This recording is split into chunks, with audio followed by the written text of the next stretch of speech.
예, 안녕하세요. 예, 지금부터 제3부 회의 거래와 유통의 디지털화 물리혁명 세션을 시작하도록 하겠습니다.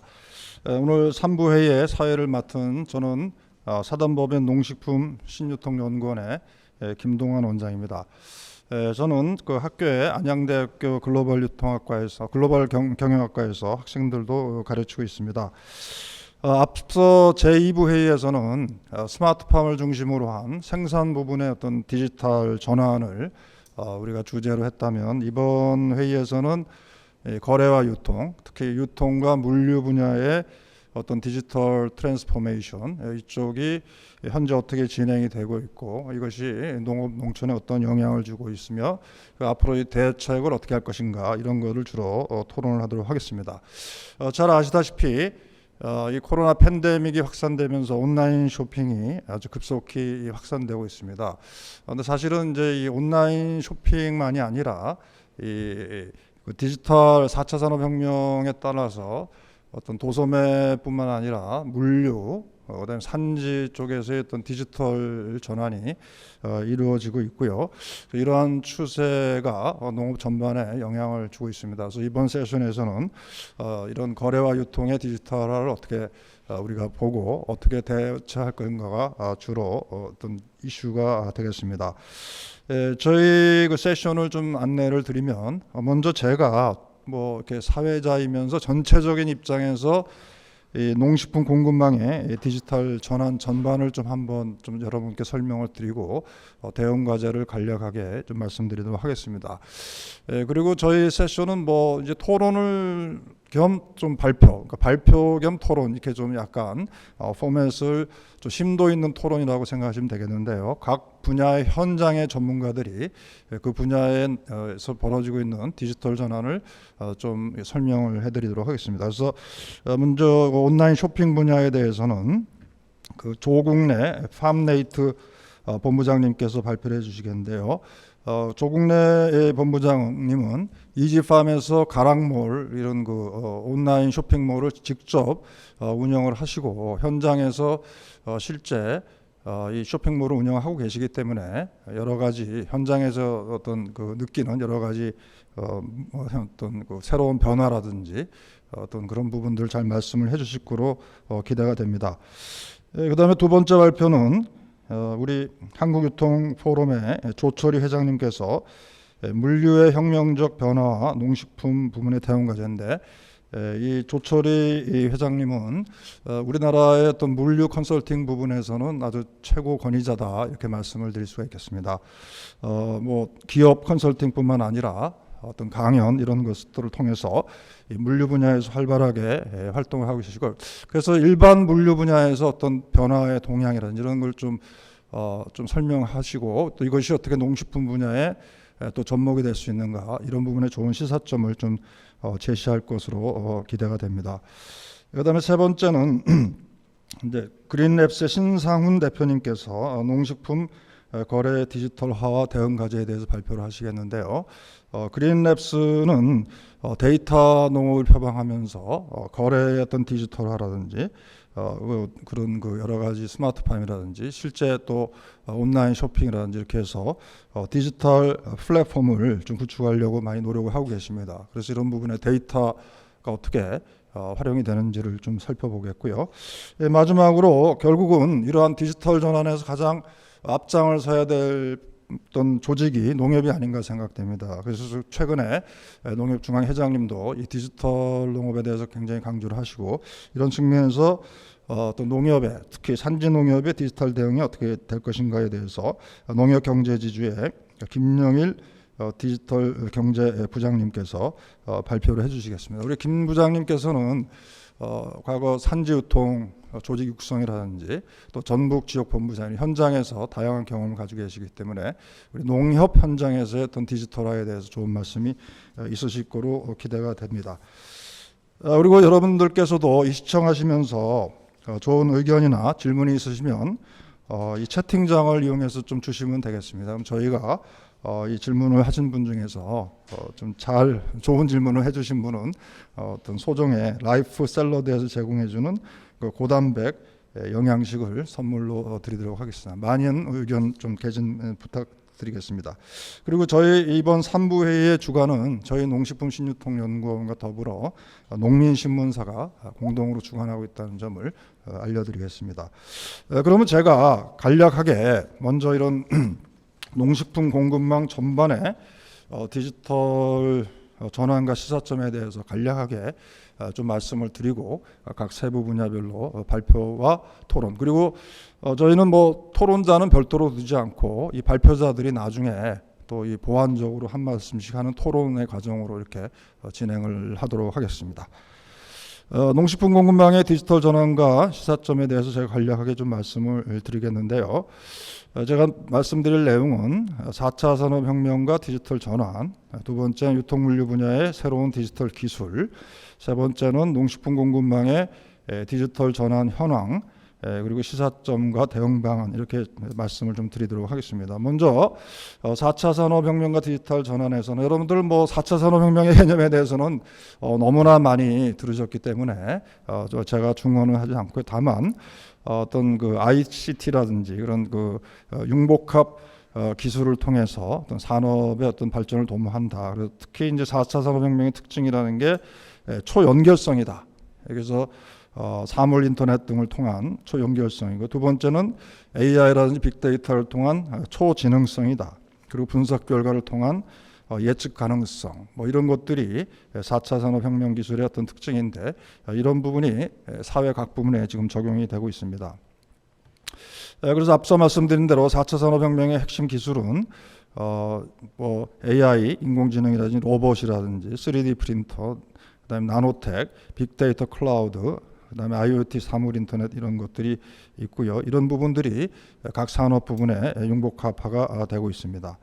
그래서 농업 부분에서도 앞서 제2회의에서 생산 분야 쪽에서 했던 디지털화, 스마트 파마에 대해서 어떤 논의를 했고요. 이번에 유통 분야에서 어떤 그런 어떤 디지털 전환, 그리고 소비에서도 다양한 어떤 기술들이 좀 진행이 개발이 되고 있는데요. 저 최근에 일본의 농업신문을 보니까 일본에서는요, 이 맛을 디지털화해서 맛을 어떤 그 시각화해서 나타내는 기술이라든지 이런 부분들, 이제 당도, 우리는 좀 당도 정도만 이렇게 표시를 하는데, 당도뿐만 아니라 다양한 이런 그 어떤 그 속성을 수치화해서 디지털화하는 기술, 이런 것들도 개발이 되고 있습니다. 그리고 농촌 체험 관광이나 이런 부분에서도 디지털 전환이 이루어지고 있고요. 디지털 전환이라는 것은 어떤 기업적인 수준에는 기업이 어떤 4차 산업혁명 기술들, 사물 인터넷이라든지 클라우드 컴퓨팅이라든지 인공지능이라든지 빅데이터 솔루션 같은 기술을 활용해서 전통적인 운영 방식과 서비스 형태를 혁신하는 것을 우리가 이 디지털 트랜스포메이션이라고 한다. 간략하게 뭐 DX라는 말로도 표현을 하고 있습니다. 그래서 이제 디지털 전환의 이제 구체적인 내용을 보면, 콘텐츠, 기존의 아날로그 콘텐츠들이 전부 디지털로 전환이 되고요. 그 다음에 업무 프로세스도 이제 디지털화된다. 그리고 어떤 비즈니스 모델의 변화로 해서 새로운 어떤 가치를 창출하는 것이 디지털 전환의 기본적인 개념이 되겠습니다. 그래서 디지털 전환이 되면 그 어떤 기업으로서는 효율성이 높아지고 어떤 고용의 변화가 일어나는데, 우리가 우려하는 것처럼 어떤 단순 작업을 하는 쪽에서는 좀 고용이 감소하지만 또 그런 이외에 어떤 창의적인 부분에서는 고용이 증가할 수도 있는 이러한 부분의 고용의 변화라든지, 그 다음에 이제 환경적인 측면에서의 어떤 CO2 감축이라든지, 그 다음에 어떤 서로 관계성의 어떤 강화, 뭐 이런 것들이 기대가 되고 있습니다. 그래서 농식품 공급망의 디지털 전환은 어떻게 보면 각 유통 단계별로 이제 디지털 전환 기술이 어떤 디지털 기술들이 적용이 되는 것인데요. 우리가 이제 생산자로부터 산지 조직, 도매 물류, 소매, 소비자까지 이르는 이 공급망, 그 서플라이 체인 혹은 뭐 밸류 체인이라는 말을 쓰는데요. 이 서플라이 체인 상에서 디지털 전환이 뭐 다 일어나고 있는 것이죠. 근데 우리가 지금 이제 가장 가시적으로 보고 있는 부분은 소매 분야죠. 온라인 쇼핑, B2C를 중심으로 한 온라인 쇼핑이 가장 가시적으로 디지털 전환이 일어나고 있고요. 최근에는 이제 농식품부 중심으로 해서 온라인 거래소라고 해서 B2B 온라인 거래소, 그러니까 도매 분야도 최근에는 이제 디지털화가 되고 있습니다. 그다음에 이제 산지 쪽에서는 스마트 APC라든지 스마트 RPC 같은 그 데이터 기반의 유통 시설들이 또 구축이 되고 있고요. 그래서 소매 쪽에서는 이러한 기술들을 통해서 이제 CRM이라는 커스터머 릴레이션십 매니지먼트, 고객 관리의 또 효율성이 증진되고 있고, 도매 물류 쪽에는 SCM, 서플라이 체인 매니지먼트, 이거 다 이제 정보 기술입니다만, 서플라이 체인 매니지먼트를 통해서 어떤 그 소매와 산지 간의 연결을 원활하게 하고 있고요. 산지에서는 어떤 스마트 APC나 스마트 RPC 나오는 그런 데이터들이 이제 ERP로, 그러니까 엔터프라이즈 리소스 플래닝, 어떤 우리말로 하면 뭐 전사적 관리 시스템인데 이게 뭐 일종의 어떤 그 종합 관리 시스템이다. 그래서 종합 관리 시스템 쪽에다 집약이 되면서 이것들이 다 데이터화하는, 그래서 생산 출하 정보들이 집적이 되는 이러한 어떤 데이터 전환이 일어나게 것으로 이제 기대가 되고 있습니다. 그래서 유통물류 분야의 어떤 새로운 디지털 기술 동향을 살펴보면요, 우리 조철희 회장님께서 좀 더 상세하게 설명을 하시겠지만, 물류센터는 이미 인공지능이라든지 로봇 등을 활용을 해서 어떤 그 자동화가 이루어지고 있습니다. 그래서 이 물류 부분에서의 어떤 그 디지털 전환이 아주 급속한 속도로 이루어지고 있고요. 그다음에 이제 아마존이라든지 이런 전자상거래 업체들은 그 인공지능 기반 추천 시스템이라고 해서 어떤 사람이 어떤 상품을 사려고 하면 그 사람의 과거 어떤 구매 이력을 통해서 어떤 상품을 살 것이다, 또 다음에 어떤 상품을 사는 것이 좋겠다라는 추천 시스템, 이런 것들이 전부 이제 AI 알고리즘이 활용이 되고 있고요. 그다음에 스마트 상점은 뭐 여러분 잘 아시는 이제 아마존고와 같은 이제 무인 상점, 이것도 전체적으로 어떤 그 인공지능이나 클라우드, 스마트페이, 센서 기술들이 이제 융합돼서 어떤 스마트 상점이 개발이 되고 있고요.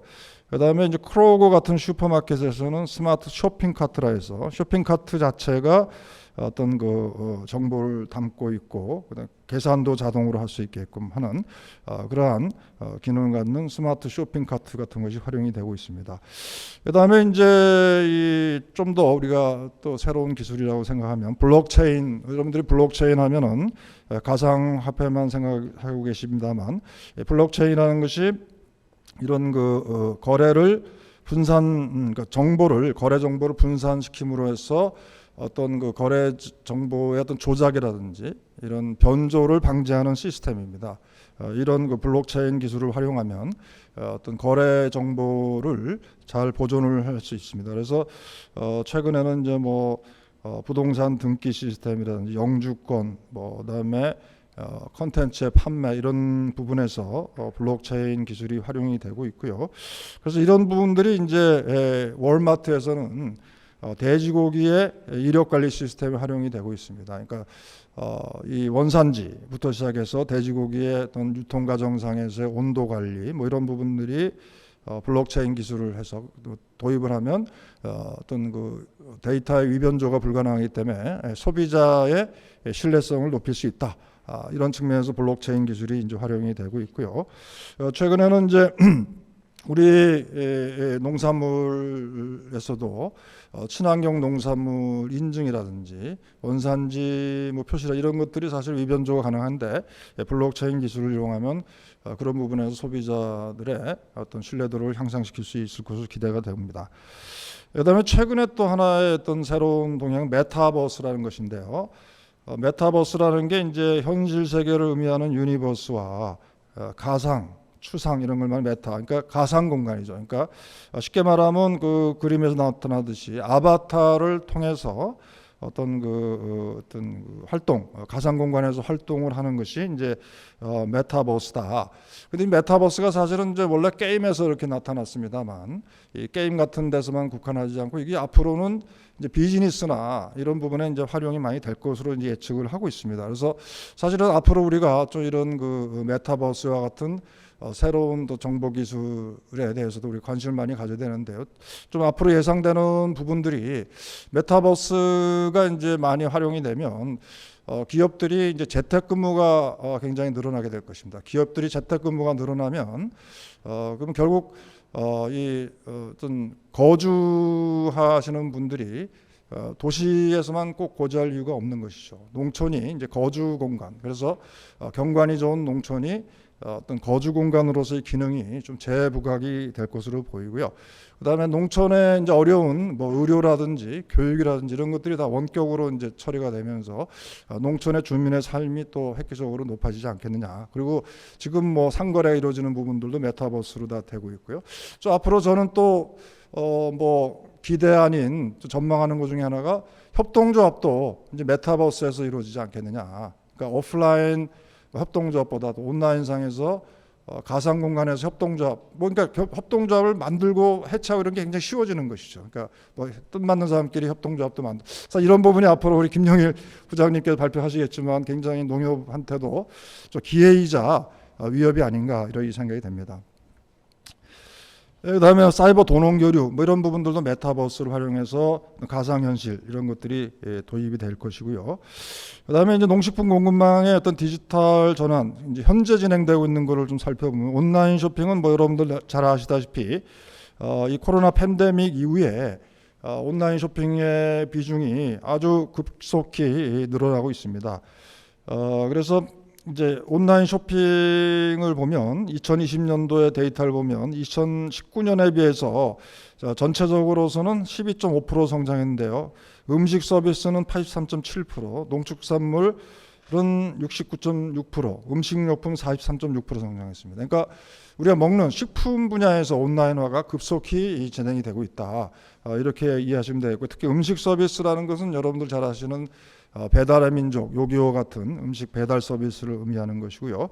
그래서 이 팬데믹에 따른 언택트 상황에서 이런 온라인 소비가 확대가 되고 있다. 이렇게 말씀을 드릴 수 있겠고, 이걸 데이터로서도 보면 백화점, 대형마트, 슈퍼마켓 같은 주력 오프라인 업체들은 2015년에서 2020년간에 거의 뭐 성장을 못했습니다. 근데 반면에 온라인 쇼핑이라는 TV홈 쇼핑을 말하는 무점포 소매는 2015년도에는 46조였는데 2020년도에는 99조로 무려 110% 정도 성장을 했습니다. 그러니까 어떤 그 유통업체 중에서 유일하게 성장하는 부분이 온라인 쇼핑이다. 그래서 우리가 온라인 유통혁명이라고 말할 정도로 소매 부분의 디지털화가 급속히 진행이 되고 있습니다.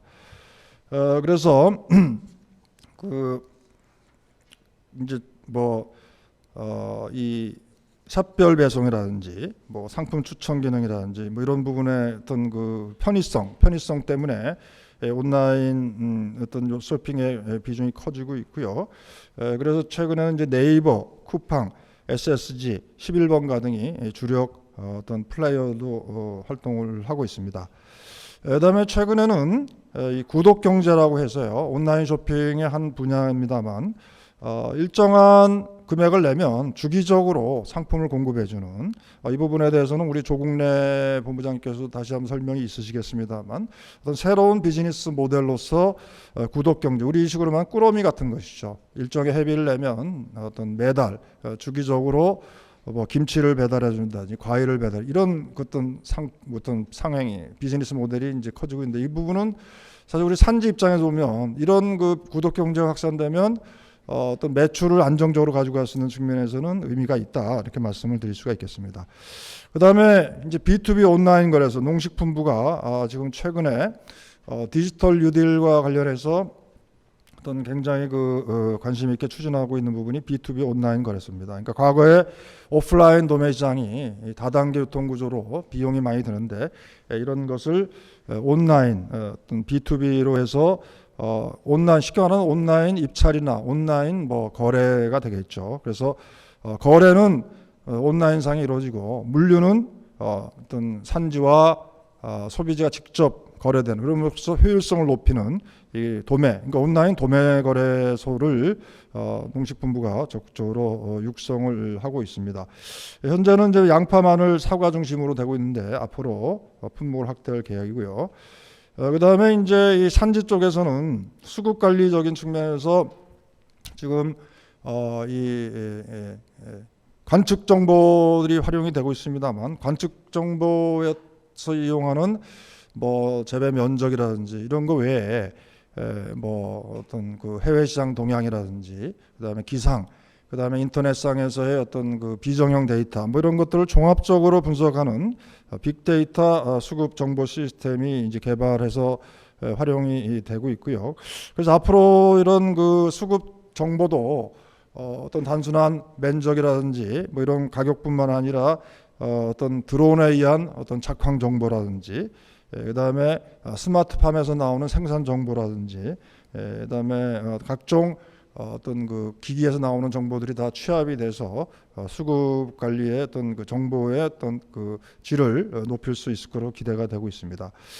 특히 이제 가격을 예측하는 데 있어서 기존의 계량 경제적인 모델뿐만 아니라 AI, 딥러닝 알고리즘을 이용해서 가격을 예측하는 부분이라든지, 이런 부분은 저희 농식품신유통연구원에서 이런 그 수급 안정 어떤 과제에서 저희가 이런 걸 다 함께 개발해본 경험이 있습니다. 그다음에 이제 이 산지에 유통시설도 이제 스마트화가 되고 있는데요. 어떤 그 농산물의 어떤 처리 단계에 이제 정보통신 기술이 접목돼서 시설이나 품질, 물량에 대한 어떤 관리 통제 가능한 그런 것을 이제 우리 스마트 APC라고 하는데요. 그래서 선별 저장, 출하 운송, 판매 과정에 ICT를 적용해서 어떤 그 실시간 관리와 통제가 가능한 그런 것이 이제 스마트 APC가 되겠습니다. 그래서 이제 어떤 뭐 선별 관리라든지, 선별 데이터라든지, 출하 운송 데이터라든지, 판매 데이터, 이런 부분들이 실시간으로 어떤 수집 분석되는 것이 이제 스마트 APC가 되겠습니다. 물론 그 또 자동화, 어떤 기기의 자동화, 로봇을 활용한 뭐 포장이라든지 선별 뭐 이런 부분들도 이루어지고 것이고요. 거기 또 나오는 데이터들이 활용이 되는 것이죠. 그다음에 이제 산지 유통 조직에서는 이제 ERP 시스템이라고 해서 입고 선별 관리, 출하 관리, 정산 관리, 기타 관리해서 이런, 쉽게 말하면 뭐 입고해서 출하하는 데까지 어떤 데이터들을 활용을 하는 것이죠. 그런 것들이 다 실시간으로 활용되는 그런 부분들. 그래서 어떤 계약 재배 정보라든지 재배 면적, 밭대기 정보, 입고 정보, 출고 정보, 이런 것들이 실시간으로 활용이 되는 것이죠. 이런 산지 유통 조직의 ERP도 이제 개발이 되고 있고요. 근데 다만 아쉬운 것은 이런 부분들이 현장에 잘 쓰고 있지 않다는 것이죠. 농협이 좀 농협 경제 종합 시스템이라는 걸 쓰고 있는데, 이건 사후적인 정산 정보입니다. 그러다 보니까 실시간으로 수급 관리나 이런 데 활용하기가 좀 어려운 것이죠. 그래서 앞으로 이 산지 유통 조직, 그러니까 농협에 이런 ERP를 전부 보급을 해서 실시간으로 이런 정보 관리를 할 수 있는 것이 좀 사로잡기 이루어져야 되겠습니다. 예, 이제 간단히 마무리하겠습니다.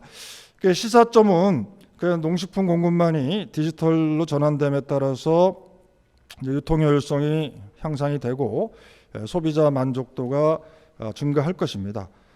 그런데 하여튼 이 디지털 전환에 뒤처진 유통업체라든지 산지유통 조직이라든지 생산자 단체들은 이제 매출 감소로 굉장히 어려울 것이라는 것이고요.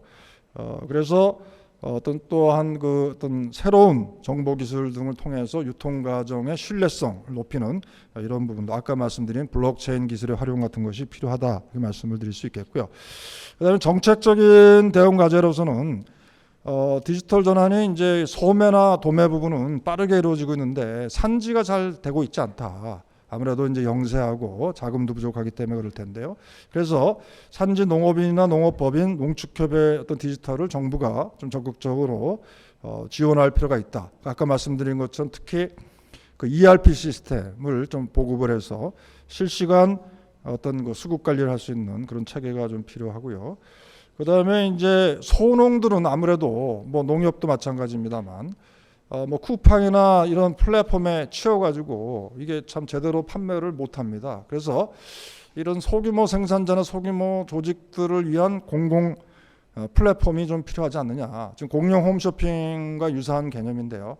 물론 뭐 그 효율성을 좀 담보를 해야 되겠습니다만 공공주도의 플랫폼이 활성화돼야 되고, 지금 뭐 지자체 같은 데서도 뭐 이런 그 온라인 상거래 사이트를 많이 하고 있습니다만 다 활성화가 안 되고 있습니다. 그래서 활성화를 할 수 있는 그런 공공 어떤 플랫폼이 필요하고, 그다음에 이제 정부로서는 또 하나 눈여겨봐야 될 게 플랫폼 사업. 지금 뭐 일반 공정거래위원회에서도 많이 뭐 관리를 하고 있습니다만 농업 부분에서는 특히 이 신선 농산물을 다루기 때문에 온라인 유통업체들의 횡포에 대해서 굉장히 취약합니다. 그래서 특별한 관심을 갖고 정부에서 플랫폼 업체들, 뭐 쿠팡이라든지 신세계라든지 뭐 네이버 이런 부분들의 어떤 그 횡포를 좀 어떤 거기에 대해서 대처할 수 있는 정책 체계가 좀 필요하다고 판단이 됩니다.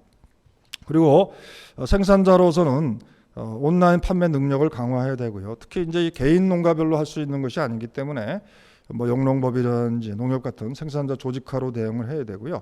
그다음에 이런 디지털 트랜스포메이션이 일어나면 소비자들이 매우 똑똑해질 것입니다. 소비자들이 정보로 많이 무장을 하기 때문에, 그래서 스마트한 소비자의 대응을 할 필요가 있다. 그리고 마지막으로 이 생산자 단체에서는 지금 뭐 온라인 판매 쪽에만 좀 신경을 쓰고 있는데, 온라인 판매뿐만 아니라 아까 말씀드린 도매, 산지 단계, 이 전체 농식품 공급망의 디지털 전환이 필요하고요. 그다음에 이제 아까 메타버스를 말씀드렸는데, 농협이 사실은 온라인 쇼핑몰에서는 상당히 뒤처졌습니다. 뭐 쿠팡이라든지 이런 네이버 등이 이제 치고 나오는 바람에 농협이 상당히 그런 플랫폼에서는 좀 처지고 있는데, 이거를 좀 만회할 수 있는 좀 게임의 체인저, 그래서 메타버스 같은 쪽에서 좀 미리 연구를 해서 거기서의 어떤 농업, 농촌, 농식품 이런 그 플랫폼을 좀 선점을 할 좀 필요가 있겠. 물론 연구를 많이 해야 되겠습니다만. 그리고 이제 아까 제가 좀 간단히 말씀드렸습니다. 앞으로 조합 자체도 온라인화 뭐 이렇게 될 수 있기 때문에 구매, 지도, 판매, 뭐 금융 이런 것들 전반적으로 또 디지털화가 돼야 되지 않겠나 이렇게 생각이 됩니다. 제가 전체적으로 한번 좀 이렇게 이 농식품 공급망의 좀 전반적인 디지털 어떤 트랜스포메이션을 좀 말씀을 드렸고요. 거기에 따른 어떤 시사점 및 대응 과제를 간략하게 좀 말씀을 드렸습니다. 그럼 이어서 강론을 좀 각 발표자님들께서 저에 대해서도 뭐 좀 뭐 논평 겸 발표를 해주시면 좋겠는데요. 먼저 우리 디지털 트랜스포메 최첨단에 있는 온라인 쇼핑 쪽에 대해서 조국래 팜네이트 본부장님께서 발표를 해주시겠습니다. 예, 부탁드리겠습니다.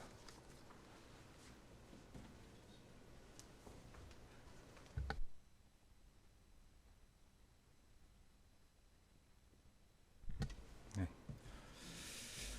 안녕하십니까. 이렇게 좋은 자리에 초대받게 돼서 무한한 영광이고요. 저는 팜네이트 회사를 지금 현재 운영하고 있습니다. 저희 팜네이트 회사는 생산자의 어떤 상품과 가치를 컨텐츠를 통해 가지고 좀 소비자하고 좀 만나보자. 예, 그래서 저희들이 추구하는 부분은 농식품 커뮤니티 플랫폼을 지금 준비하고 있고요. 뭐 저는 외부로부터 투자를 받은 회사가 아니고 모회사 ICT 기업을 하고 있는 인포밸리 코리아 쪽에서 투자를 받고 있기 때문에 아마 2년이 됐는데도 저희 팜네이트를 아는 데는 많지는 않을 것 같습니다. 하지만 개인적으로는 저도 이 분야에 20년 가까이 진행했기 때문에 나름 내공이 있다 먼저 말씀드리고요. 제가 일단 오늘 농식품 온라인 쇼핑의 최근 동향과 시사점에 대해서 이야기를 하는데, 저 혹시 좀 언급되는 기업이나 제가 이거를 좀 발췌하면서 사례 중심으로 많이 지금 찾아왔습니다. 그러니까 이론적인 부분이 아니고 학술적인 부분이 아니기 때문에 여기서 언급되는 업체가 좀 불편한 부분이 있거나 이런 부분이 있으면 언제든지 지적해 주시면 제가 수정하겠습니다라는 이야기를 하고요. 현재 지금 대중화되고 좀 플랫폼화되고 있는 지금 유통 기업들이 많이 나오고 있는데, 이 농산물 유통 환경에 대해서 과연 새롭게 진입하려고 하는 뭐 농협도 마찬가지일 거고요. 기존의 사업자나 아니면 기존의 유통 모델에 훈련되어 있는, 이미 적응되어 있는 이 생산자가 좀 생각해 볼 수 있는 좀 시사점이 나왔으면 좋겠습니다. 그래서 좀 포괄적으로 좀 이야기를 할 거고요. 자, 먼저 제가 제목은 온라인 쇼핑의 최근 동향이지만, 요즘 이따가 제가 설명드리면 나오겠지만 온라인이 아니거든요.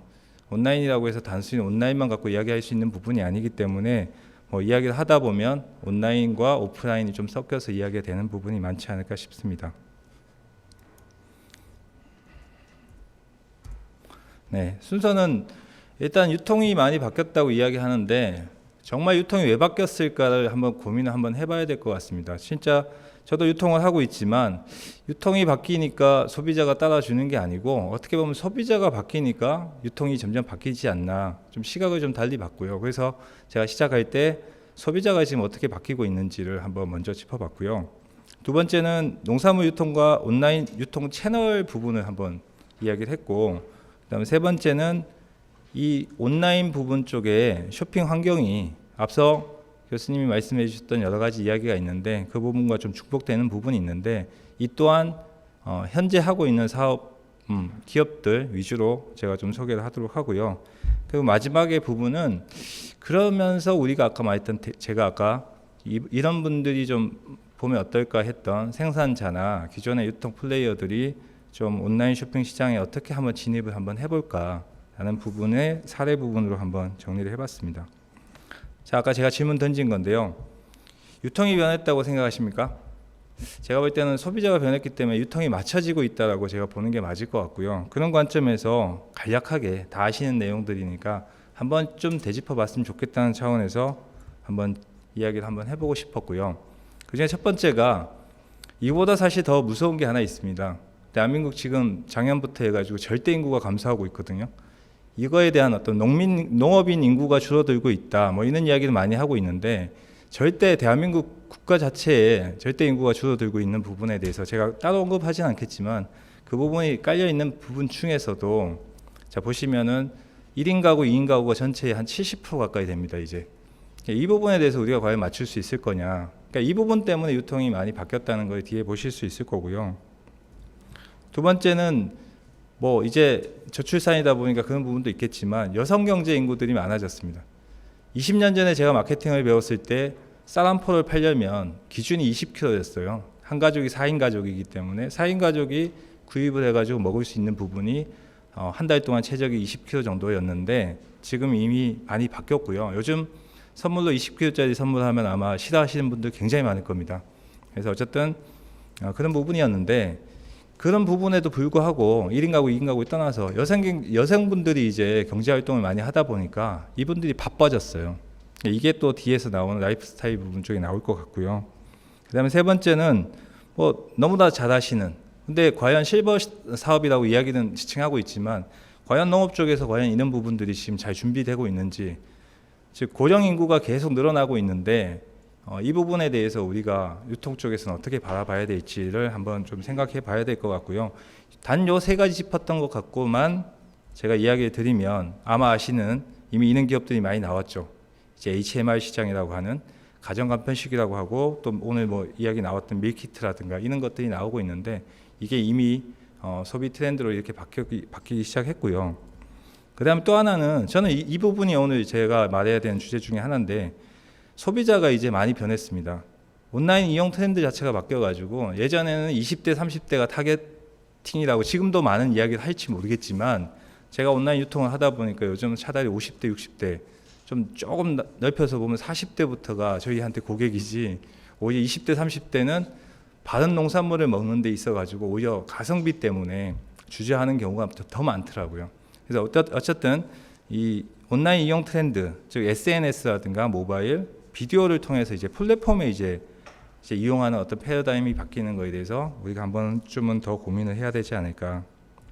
그 다음에 이거는 제가 추가적으로 하나 넣어봤습니다. 1인 가구, 2인 가구가 되고 있는데 추가된 가족들이 있습니다. 이게 제가 보니까 반려동물이에요. 이게 농식품에 굉장히 큰 산업이 될 수 있는 부분인데, 여전히 조금은 특별한 시장 정도로 생각하는 것 같다라는 생각이 드는데, 요즘 아시겠지만 햄버거 집에 가도 반려견이 먹는 햄버거까지 나오는 세상이 됐거든요. 이 부분을 우리가 한번 농업 쪽에서 잘 지켜봐야 되지 않나. 어쨌든 이런 소비자 변화에 따라 가지고 이제 우리가 오늘 이야기해야 되는 유통 부분에 대해서 변화가 어떻게 됐는지를 좀 봐야 될 것 같고요. 일단 농산물 유통과 온라인 유통 채널 쪽의 변화 부분을 한번 적어봤습니다. 이게 고전적인 어떤 농산물 유통 경로, 아까 공급망이라고 이야기할 수 있는데, 제가 만약에 이건 제가 작성한 부분이 아니고요. 제가 교육 자료를 받아서 배포하고 있는 자료 중에 하나인데, 제가 만약에 만들었다면 이 맨 밑에 있는 9번 인터넷 모바일 쇼핑몰을 굉장히 크게 부각을 시켰을 것 같습니다.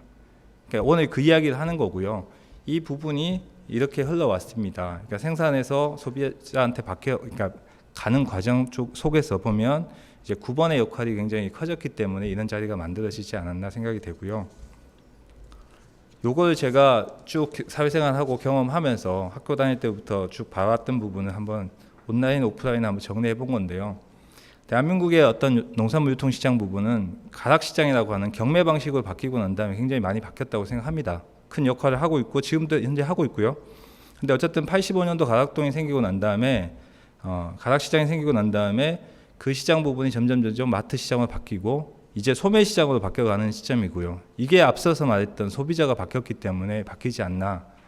거기에 우리가 맞춰주는 게 아닌가라는 생각이 들고 95년도에 뭐 다 아시는 인터파크가 만들어지고 난 다음에 본격적으로 활성화가 되고 있는 시스템적으로 따지면 윈도우가 보급되고 난 다음에 본격적으로 이렇게 활성화됐던 온라인 쇼핑몰 부분이 이제는 소셜이라고 하는 모바일 그러니까 TV 홈쇼핑을 떠나서 소셜이라고 하는 부분으로 왔고요. 이게 보시면 2012년도부터는 합쳐지는 시기로 가고 있습니다. 온 오프라인 합쳐지고 있고요. 여기에 솔직히 사업 기회가 별로 이제 줄어드는 어떤 느낌, 생산자 입장에서 줄어드는 느낌이 들었는데 이제 플랫폼 유통이라고 하는 부분과 동영상, 인플루언서, 맞춤형 큐레이션이라는 이런 어떤 키워드가 등장하면서부터 아마 이런 시장 쪽으로 우리가 기회가 생기지 않았나. 오늘 제가 시사점 쪽에서 좀 하나 말씀드리고 싶은 부분이 여기에 들어가 있지 않을까라는 부분이고요. 이거는 그냥 채널별로 온라인 쪽 부분 흘러가는 흐름도를 제가 한번 잡아본 거고요. 온라인 시장 규모는 다른 거 볼 거 없을 것 같습니다. 여기 보라색으로 표시되어 있는 부분, 최근 데이터까지는 제가 반영 못했지만 보시면 알겠지만 보라색 부분이 모바일입니다. 이 모든 시장 자체가 이제는 인터넷 중에서도 소위 말해서 온라인 중에서도 이제 모바일이라고 하는 시장 부분으로 특화되어 있고요. 이 부분은 제가 사례 쪽에서 몇 가지 한번 이야기해 보도록 하겠습니다. 이거는 큐레이션에 대한 마케팅 이 부분에 대해서 좀 트렌드 변화를 한번 제가 체크해 본 부분이고요. 요거는 좀 결론으로 나와야 될 이야기지만 중간에 한번 제가 뽑아봤습니다. 앞으로 농업 온라인 유통 시장이 결국은 전문 쇼핑몰이 되고 남들하고 좀 다른 직거래 개념의 플랫폼이 시장을 주도하지 않을까 이런 생각을 좀 하고 있습니다. 뭐 제 개인적인 의견이니까 100% 맞다고는 인정 안 하고요. 여기에 대해서 지적이 있으면 언제든지 제가 참조하도록 하겠습니다. 그 다음에 온라인 쇼핑 환경입니다. 환경이 어떻게 변했는지 이건 빠르게 그냥 넘어가도록 할게요. 다 이미 앞에서 언급을 했고 또 이야기가 나올 거기 때문에 요 중에 제가 체크해야 될 부분만 몇 가지 이야기 한번 해보도록 하겠습니다. 자, 첫 번째는 핀테크입니다. 뭐 다 아시겠지만 페이라고 하면 모르시는 분은 없을 거고요. 네이버, 뭐 카카오. 제가 원래 이 자리에 요 페이지에 딱 놓고 싶었던 게 플랫폼 기업 2개를 딱 얹히고 싶었습니다. 네이버 로고하고 다음 카카오 로고하고 딱 2개를 올려놓고 이야기하면 다 끝날 것 같아요. 작년에 B2C 시장에서 가장 컸던 쿠팡이 아니고 컸던 업체가 매출이 제일 많았던 업체가 사실은 쿠팡이 아니고 네이버였거든요. 이런 플랫폼 기업 하에 과연 우리 생산자가 끼어들 때가 지금 과연 있을까? 라는 의문점을 한번 던져봤는데 어쨌든 중요한 역할을 하고 있잖아요. 어쨌든 핀테크라고 하는 부분이 이미 대중화됐고 활성화됐고요. 그 다음에 앞서 이야기했던 이제 O2O라고 하고 O4O라고도 이야기하는데 온라인하고 오프라인이 이제 합쳐지는 경계가 없어지는 시장을 점점 가고 있고요. 그 다음에 IoT라고 하는 뭐 이 사문 인터넷이라고 하는 부분 때문에 결국 농업에도 스마트팜이 뭐 활성화되는 것처럼 이 IoT라고 하는 부분들, 그 다음에 AI, 뭐 이거는 요즘 아시겠지만 챗봇이라고 해가지고 고객 대응 자체도 이제 인공지능으로 해줄 수 있는 이런 부분으로 가고 있고요. 그 다음에 앞서 교수님도 말씀하셨는데 AR, VR, 뭐 메타버스. 지금 여기 보이는 요 그림이 다들 뭔지 아실까요? 최근에 바뀌어가지고 아마 모르신 분이 많을 것 같은데 회사명이 메타입니다. 메타. 메타라고 하면 잘 모르시겠지만 이게 페이스북입니다. 페이스북이 사명을 바꿨고요. 이 정도로 이제 앞으로 메타버스 시장이 온라인 시장에 굉장히 크게 자리 잡지 않을까. 근데 저는 개인적으로 다들 친구 좋아하시잖아요. 우리 친구 찾아주는 옛날에 있었죠. 네이트에서 하고 싸이월드가 재오픈을 한다고 하는데 만약에 싸이월드가 메타버스를 무장해갖고 상거래가 들어온다면 어떻게 될까요? 저는 무지하게 큰 시장이라고 보거든요. 어쨌든 그런 부분에 우리가 메타버스를 한번 주목해봐야 되지 않나 싶고요. 그다음에 OTT.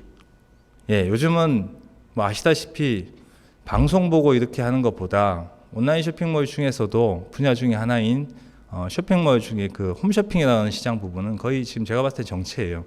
그보다 지금 더 활성화되고 있는 게 바로 이 오버 더 탑이라고 하는, 즉 인터넷이라고 하는 매체를 통해 가지고 이제 이루어지는 부분이고, 뭐 공영방송에서도 대한민국 공영방송에서 랜선 장터라고 해가지고 이렇게 이미 지금 시도도 하고 있는 부분이 있고요. 이 부분도 우리가 좀 주목을 해야 될 것 같고요. 그 다음에 이거는 제가 진입장벽이라고 썼습니다.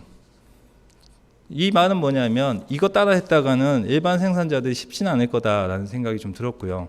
제가 오늘 대상으로 삼는 그 우리 생산자분들이 과연 그러면 어떻게 진입을 해야 될 거냐, 그분들처럼 이 뭐 새벽 배송을 해야 되냐, 요 시각을 좀 바꿨으면 좋겠다. 이미 이거는 나와 있는 현상이고, 어쨌든 배송이나 진입 장벽 자체 부분이 이렇게 커지는 상황에서 우리가 어떻게 대처를 해야 될까, 어쨌든 트렌드이기 때문에 제가 짚어봤던 부분이고요. 그 다음에 모바일이다 보니까 라이브 쇼핑 뭐 다 아실 겁니다. 플랫폼에서 이미 라이브 쇼핑을 대단히 활성화를 시키고 있고요. 뭐 매출이 많이 나온다가 중요한 게 아니라 이제 오히려 네이버 같은 경우에도 원래 여기는 자격 요건이 좀 강조가 됐었는데 그 자격 요건을 없애버렸어요. 누구나 들어와서 할 수 있게끔 만들어버렸고요. 그 다음에 어떤 배송 플랫폼이라고는 배민까지도 이제 라이브 방송을 하고 있는 이 시점에서 우리가 농산물을 어떻게 과연 이렇게 접근해야 될 건지를 한번 고민해야 되지 않나. 많이 바뀌었습니다. 그리고 요즘은 시사 선택도 해야 될 것 같습니다. 온라인이라고 해서 홈페이지를 만드는 게 아니고요. 온라인 인터넷 쇼핑몰을 만드는 게 아니고 모바일 전용 앱을 만들어서 사업하는 친구들이 많습니다. 그런 부분에서 우리가 좀 골라야 될 부분이 있고, 그 중에 제가 여기 발췌한 거는 식료품만 전문적으로 하는 앱 부분인데, 요게 이따가 한번 언급할 돌쇠내 농산물이나 쿠켓, 뭐 우리는 처음 들어보실 수 있는 용어일 수 있지만 굉장히 시장에서 크게 지금 포션을 차지하고 있고 성장하고 있는 업체들이 있는데, 이들이 어떻게 좀 성장을 했는지도 제가 한번 짚어보도록 하겠습니다. 자, 이제 앞서서 이렇게 환경에 대한 변화 이야기했고요. 그러면 우리가 어떻게 온라인 시장에 한번 진입해 볼 거냐, 좀 사례 중심으로 이것도 마찬가지로 한번 제가 정리를 해봤고요. 하나는 뭐 앞서서 계속 이야기했던 SNS입니다. 기존에 있는 고전에 있는 뭐 이미 만들어진 유통시장에 우리가 상품을 가지고 어떻게 들어갈 것인지 고민이 아니고 우리가 어떻게 만들 것인가, 이 부분을 고민해야 되는데, 그 중에 하나가 SNS다. 뭐 SNS라고 하면 다 포괄적인 겁니다. 그 부분을 우리가 한번 뭐 소위 말해서 밴드 마케팅 들어보셨을 겁니다. 뭐 유튜브 마케팅 들어보셨을 텐데, 이걸 어떻게 접근할 것인지를 우리가 한번 고민해봐야 되겠다. 그리고 실제로 농업에서도 이제 농튜버라는 용어가 생겼고요. 엄청나게 지금 활성화가 되고 있는, 뭐 수십만을 가지고 있는 농튜버도 있고, 그 지역의 농산물을 직거래로 바로 판매할 수 있는 채널까지 만들어졌거든요. 그러니까 이 부분을 우리가 간과하지 말고 한번 정확하게 봐야 되겠다. 즉 컨텐츠 자체를 통해 가지고 상품을 파는 게 아니고 상품을 팔기 전에 만들어지는 그 컨텐츠를 가지고 이제 커뮤니티를 만들고 이제 커머스까지 이어지는 이런 형태가 지금 나오고 있는 사례가 되고요. 그 중에 하나가 돌쇠내 농산물 중에 하나입니다. 여기 유통업체입니다. 몇백억을 하고 있는 농산물 전문 파는 유통업체고 앱인데, 시작점을 보면 여기는 시작이 뭐였을 것 같을까요? 지금 다 하고 있습니다. 온라인 쇼핑몰도 가지고 있고 앱도 가지고 있고 플랫폼의 스마트 스토어도 가지고 있고요. 유튜브도 있고 페이스북도 있습니다. 여기에 다 처음부터 했을 거라고 생각하시겠지만, 여기가 처음 시작한 부분은 밴드부터 시작됐고요. 밴드에서 인스타그램을 통해서 들어왔고, 아까 잠깐 언급했던 쿠켓이라고 하는 업체, 식료품 업체 중에 하나는 먹방 출신의 CEO입니다. 먹방을 통해 가지고 커뮤니티가 만들어지고 이제 상품을 만들어내는, 이제 거꾸로 가는 거죠. 그런 부분들이 좀 들어왔고요. 그 다음에 펀딩을 통해서 농산물 유통 마케팅하는, 예, 물론 이 와디즈라고 하는 데가 농산물을 위해서 만들어진 곳은 아니지만 이 와디즈라는 곳도 있고 이미 한 7년 정도 넘었는데 농사펀드라고 하는 이미 활성화되고 있는 부분도 있고요. 그 다음에 앞서 설명이 약간 됐던 구독경제 시스템, 네, 구독경제 서비스 부분을 이제 우리가 한번 적극 도입해봐야 되지 않나. 단순히 사주지 않고 배송비 때문에 꾸러미라고 하는 부분만 이야기할 게 아니고 정말 고객이 좋아하는 부분의 상품을 소분화시킨다든가 정기적으로 보내준다든가 이런 부분을 해야 되는데 거기에 컨텐츠가 반영이 안 돼 있어요. 지금 현장에. 그런 부분들이 구독경제로 이어지면 어떨까. 아시겠지만 막걸리도 요즘 구독경제하는 시대고요. 뭐 어니스트 플라워라고 해서 꽃을 굉장히 비싸게 팔지만 뭐 식탁에 꽃을 올리자 이런 업체도 있고요. 제가 최근에 보니까 이건 제 아이디어이기도 하지만 농협에서 이런 부분을 했으면 좋겠다. 캠핑 갈 때 아니면 가정에서 1년에 파 대란 한번 대파 대란 한번 있었잖아요. 소분화돼 가지고 살 수 있는 부분이 얼마나 돼 있느냐, 준비가 돼 있냐. 그냥 파 단으로 묶어서 파는 게 아니고 뭐 진짜 말 그대로 저기 냉장고 업체하고 한번 조인을 해가지고 일주일 동안 먹을 동안 파를 국거리용 뭐 아니면은 진짜 구워 먹을 거 뭐 이런 여러 가지 부분이 있잖아요. 그런 거를 한번 만들어 보면 어떨까. 이런 어떤 구독 경제 부분들이 우리가 좀 틈새 시장을 좀 잡아야 되지 않을까. 그 다음에 또 하나는 사실 이거는 이 업체가 저한테 소개하지 말라고 했는데 굳이 합니다. 기존에 온라인에 모든 쇼핑몰이 만들어지니까 모든 사람들이 상품을 팔려고 다 이렇게 시작을 했는데 이 알고 있는 사방넷 플레이오터 같은 경우에는 그 밑에 있는 수발주를 도우기 위해서 만든 프로그램이에요. 이 데이터가 굉장히 할 건데 여기에 요즘 더해 가지고 어레인지라고 하는 비정형 데이터, 즉 아까 SNS로 주문되는 부분을 다 게더링 해가지고 고객 DB화 시키는 그런 어플이 있습니다. 그러니까 이런 시장 부분도 우리가 들어가는 시장에 좀 초점을 맞춰야 되지 않나 하는 생각을 했고요. IoT 기술이 발달한 만큼 과연 그러면 온라인만 고민할 거냐. 요즘은 무인 판매점이라는 곳도 생겼고요. 과일만 전문적으로 파는 무인 판매점도 생겼습니다. 이게 단순히 오프라인 매장일까? 저는 아니라고 보거든요. 온라인하고 오프라인이 동시에 움직일 수 있는 매장이기 때문에 이러한 부분도 지금 현재 대기업들이 다 못하는 플랫폼 기업들이 다 못하는 시장 중에 하나이기 때문에 우리가 좀 봐둬야 되지 않을까 하는 부분이고요. 마지막으로 저희 팜네이트 대표로 왔기 때문에 저희가 이 부분을 종합해가지고 저희도 하나의 틈새 시장을 보고 있는 부분이 하나가 컨텐츠, 커뮤니티, 커머스라는 순서를 잡았습니다. 보통은 커머스라는 주제를 가지고 거기에 상품을 만들어내고 컨텐츠를 만들 텐데 아까 앞에서 종합했던 이야기를 좀 비춰가지고 저희들 말씀드리면 컨텐츠 마케팅이 앞이고요. 컨텐츠를 통해서 좋아하는 커뮤니티가 모아지고 거기에 우리가 상품을 제시하는 그 안에 저희 상품 브랜드 있다도 가지고 있고요. 이는 어떤 순서로 산지에서도 나가야 앞으로 전망이 있지 않을까라는 차원에서 제가 이렇게 말씀드리고요. 결론은 간단합니다. 타겟팅에 정확하게 맞는 모델을 찾아야 될 거고요. 거기에 제가 마지막으로 드리고 싶은 농업이 더 잘 살아가는 방법이 되지 않을까라는 부분이 좀 진정성이라는 부분을 좀 담았으면 좋겠습니다. 농업에 대한 농식품 먹거리에 대한 진정성을 좀 담아서 이런 플랫폼들이 좀 나와서 영위를 했으면 좋겠다 하는 차원에서 제가 온라인 부분은 마무리하도록 하겠습니다. 감사합니다. 아마 여러분들 뭐 처음 들어보시는 그런 뭐 사이트라든지 앱이라든지 많이 새로운 걸 많이 접해 보셨을 걸로 압니다. 하여튼 현장에서 정말 우리가 모르는 사이에서 아주 굉장히 혁신적인 분들이 이런 뭐 SNS나 이런 걸 통해서 벌써 상거래 사이트를 구축하는 모습을 볼 때 사실은 이게 우리 농업민들도 이렇게 좀 절망적이지 않다.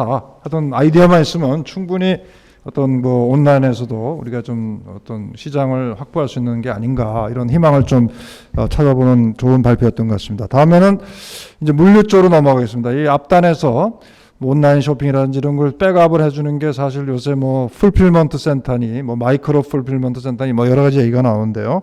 그런 부분들을 좀 종합해서 우리 조철이 회장님께서 물류의 혁명적 변화와 농식품 부분의 대응 과제에 대해서 발표해 주시겠습니다. 부탁드립니다. 네, 감사합니다. 자, 물류의 혁명적 변화와 농식품의 대응 과제에 대해서 키워드 중심으로 발표하겠습니다. 참 최근에 트렌드가 너무 빨리 변하고 있습니다. 2년 동안 진행된 코로나 팬데믹으로 해서요. 지금 이제 위드 코로나 시대가 됐지만은 우리는 사람을 못 만나도 물건은 집 앞에 옵니다. 그 세상이 빨라지고 있습니다. 안녕하세요. 글로벌 30년 활동하고 지금 다양한 활동하고 있는 유통물류 글로벌 전문가 조철 박사입니다. 반갑습니다. 저는 이제 큰 틀에서 한번 설명드리면요. 21세기에는 속도전의 경쟁에서요. 최근에 이제 2년 동안에 해외를 못 가고 국제 간 이동에 사람이 힘들어졌죠.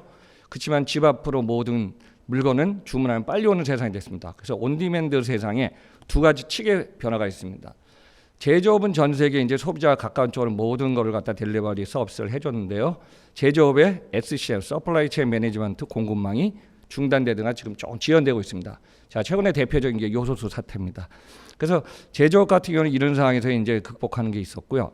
또 하나는 이제 플랫폼 시대가 너무 빨리 오고 있습니다. 그래서 여러분들 제가 한번 정리해봤지만은 미국의 핀테크 기업 중에 지금 6대 기업 한번 좀 보시기 바랍니다. 3천조 원의 지금 시가총액을 앞서서 지금 애플을 앞선 게 마이크로소프트입니다. 최근 추세입니다. 마이크로, 애플, 아마존, 페이스북, 구글, 테슬라도 뭐 주가 변동이 있었죠. 그래서 한국 같은 경우는 이제 네이버, 쿠팡, 이베이 코리아, G마켓 옥션 있지만요. 그 다음에 이제 카카오가 카카오뱅크 페이하면서 플랫폼의 주도 쪽, 그러니까 온라인 온디맨드가 중요한 키워드는 당분간 계속될 것 같습니다. 자, 중국 같은 경우도 이제 뒤에 사례 물류센터가 있지만 알리바바, 찡동, 일본도 아마존 재팬 20년 전에 들어가서 매출 규모에도 15조 원 이상 큰 시장을 움직이고 있습니다. 다음에 주목될 키워드는요. 한 1년, 2년까지는 이게 언젠가 끝나겠지 했더니 끝나지 않는 변화가 우리 이제 위드 코로나 시대에서 아마 전 세계 글로벌 시장에서 2008년도 글로벌 금리가 왔을 때 다들 그랬을 거예요. 다음에 우리가 지금 이 터널에서 언제 나가지? 근데 그때는 2, 3년에 터널을 빠져나갔습니다. 왜냐? 국제 간의 제조, 유통, 물류, 소비 이걸 갖다가 분담하면서 다음에 기대치를 갖고 중국이라는 시장이 있어서 제재 왕국의 그 역할을 좀 했었죠. 근데 최근에 이제 작년부터 시작된 걸 우리는 뉴노멀 2.0이라고도 표현하고 있고요. 이 시장이 되다 보니까 변화가 빨라졌습니다. 변화 핵심 5G가 연결되고 아까 이제 김동완 교수님도 말씀해 주셨지만은 사물 인터넷 관련해서 인공지능, 그다음 기반 분석, 로봇, 무인화 자동화 로봇화 여기 이제 플랫폼 융합형이 지금 중요한 키워드가 되고 있습니다. 그래서 이 산업 구조에서 4차 산업의 속도가 너무 빨라졌다. 여기에 관련돼서 유통이라든가 물류든가 우리가 진짜 1년, 2년, 3년 후에 와야 될 시장의 어떤 흐름, 소비자의 흐름이 우리 앞으로 2, 3년이 좀 땡겨왔습니다. 그러다 보니까 최근에는 미국에서 지금 조사한 거 보니까 재택근무하고 꼭 고정된 장소에서 일을 해야 된다는 고정관념들이 많이 없어졌습니다. 그래서 이런 부분이 재택근무 확대, 탈도시와 전자상거래 뭐 당연히 일반화됐고요. 그래서 이제 ESG 경영도 있지만 사회적 기업가의 역할 이런 것들이 최근 1년, 2년 사이에 우리의 틀을 크게 바꿔놓은 변화가 아닌가 보고 있습니다. 그러면 이제 중요한 거는 이제 글로벌 속에서 유통물류, 소비, 농업도 마찬가지입니다. 농촌도. 그러면 시장의 변화가 이제 예측치를 최근껏 갖고 왔는데요. 여러분 왼쪽 보시기 바랍니다.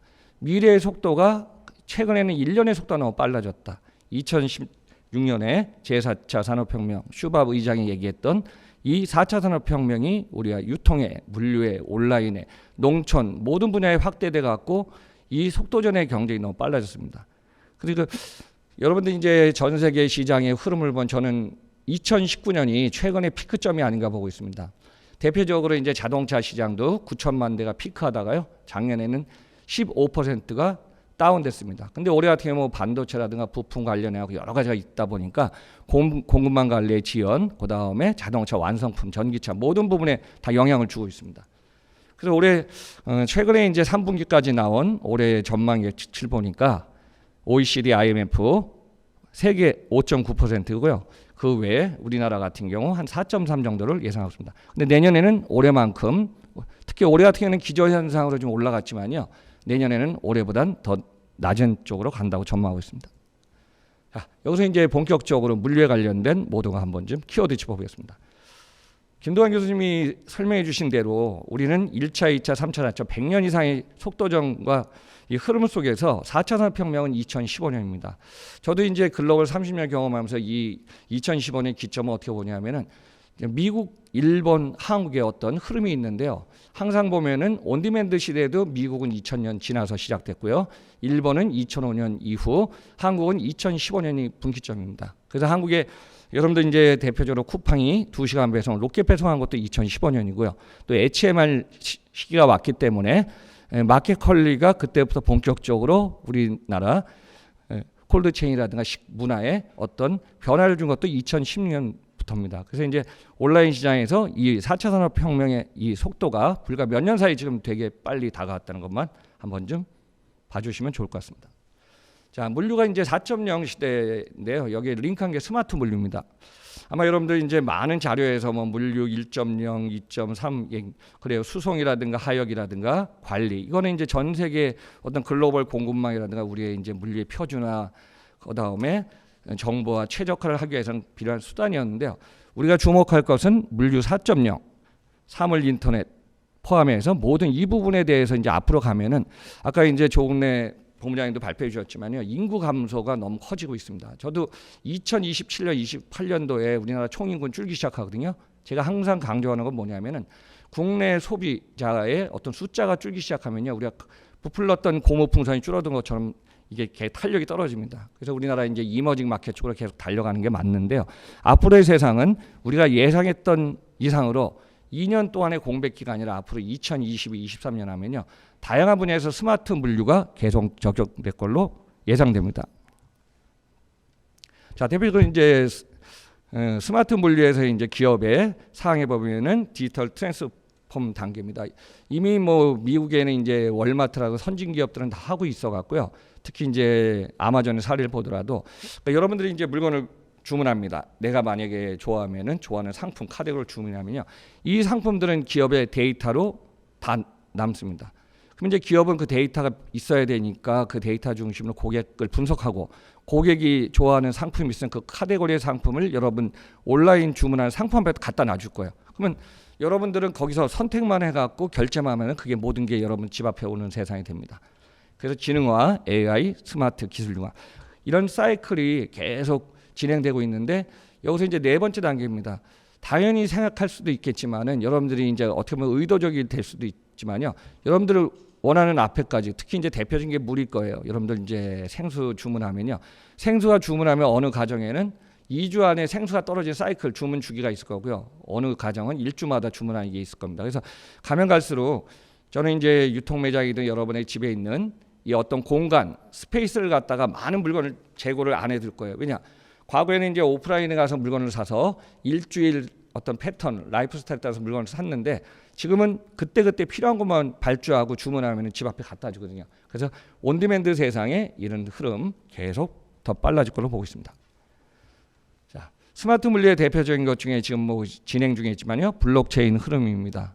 그래서 이제 비타, 운송연합 플랫폼 관련돼서 여러분들 보시면은 뭐 미국, 스위스, 영국, 네덜란드 전 세계적으로 항상 보면 이제 플랫폼이라든가 블록체인은요 한계가 되는 게 아니라 플랫폼을 만들어서 링크시켜서 융합시켜서 확산시켜야 되기 때문에 모든 글로벌 비즈니스, 글로벌의 기업, 어떤 산업 간의 이런 블록체인은 계속 지금 흐름상으로 지금 더 많아질 걸로 예상되고 있습니다.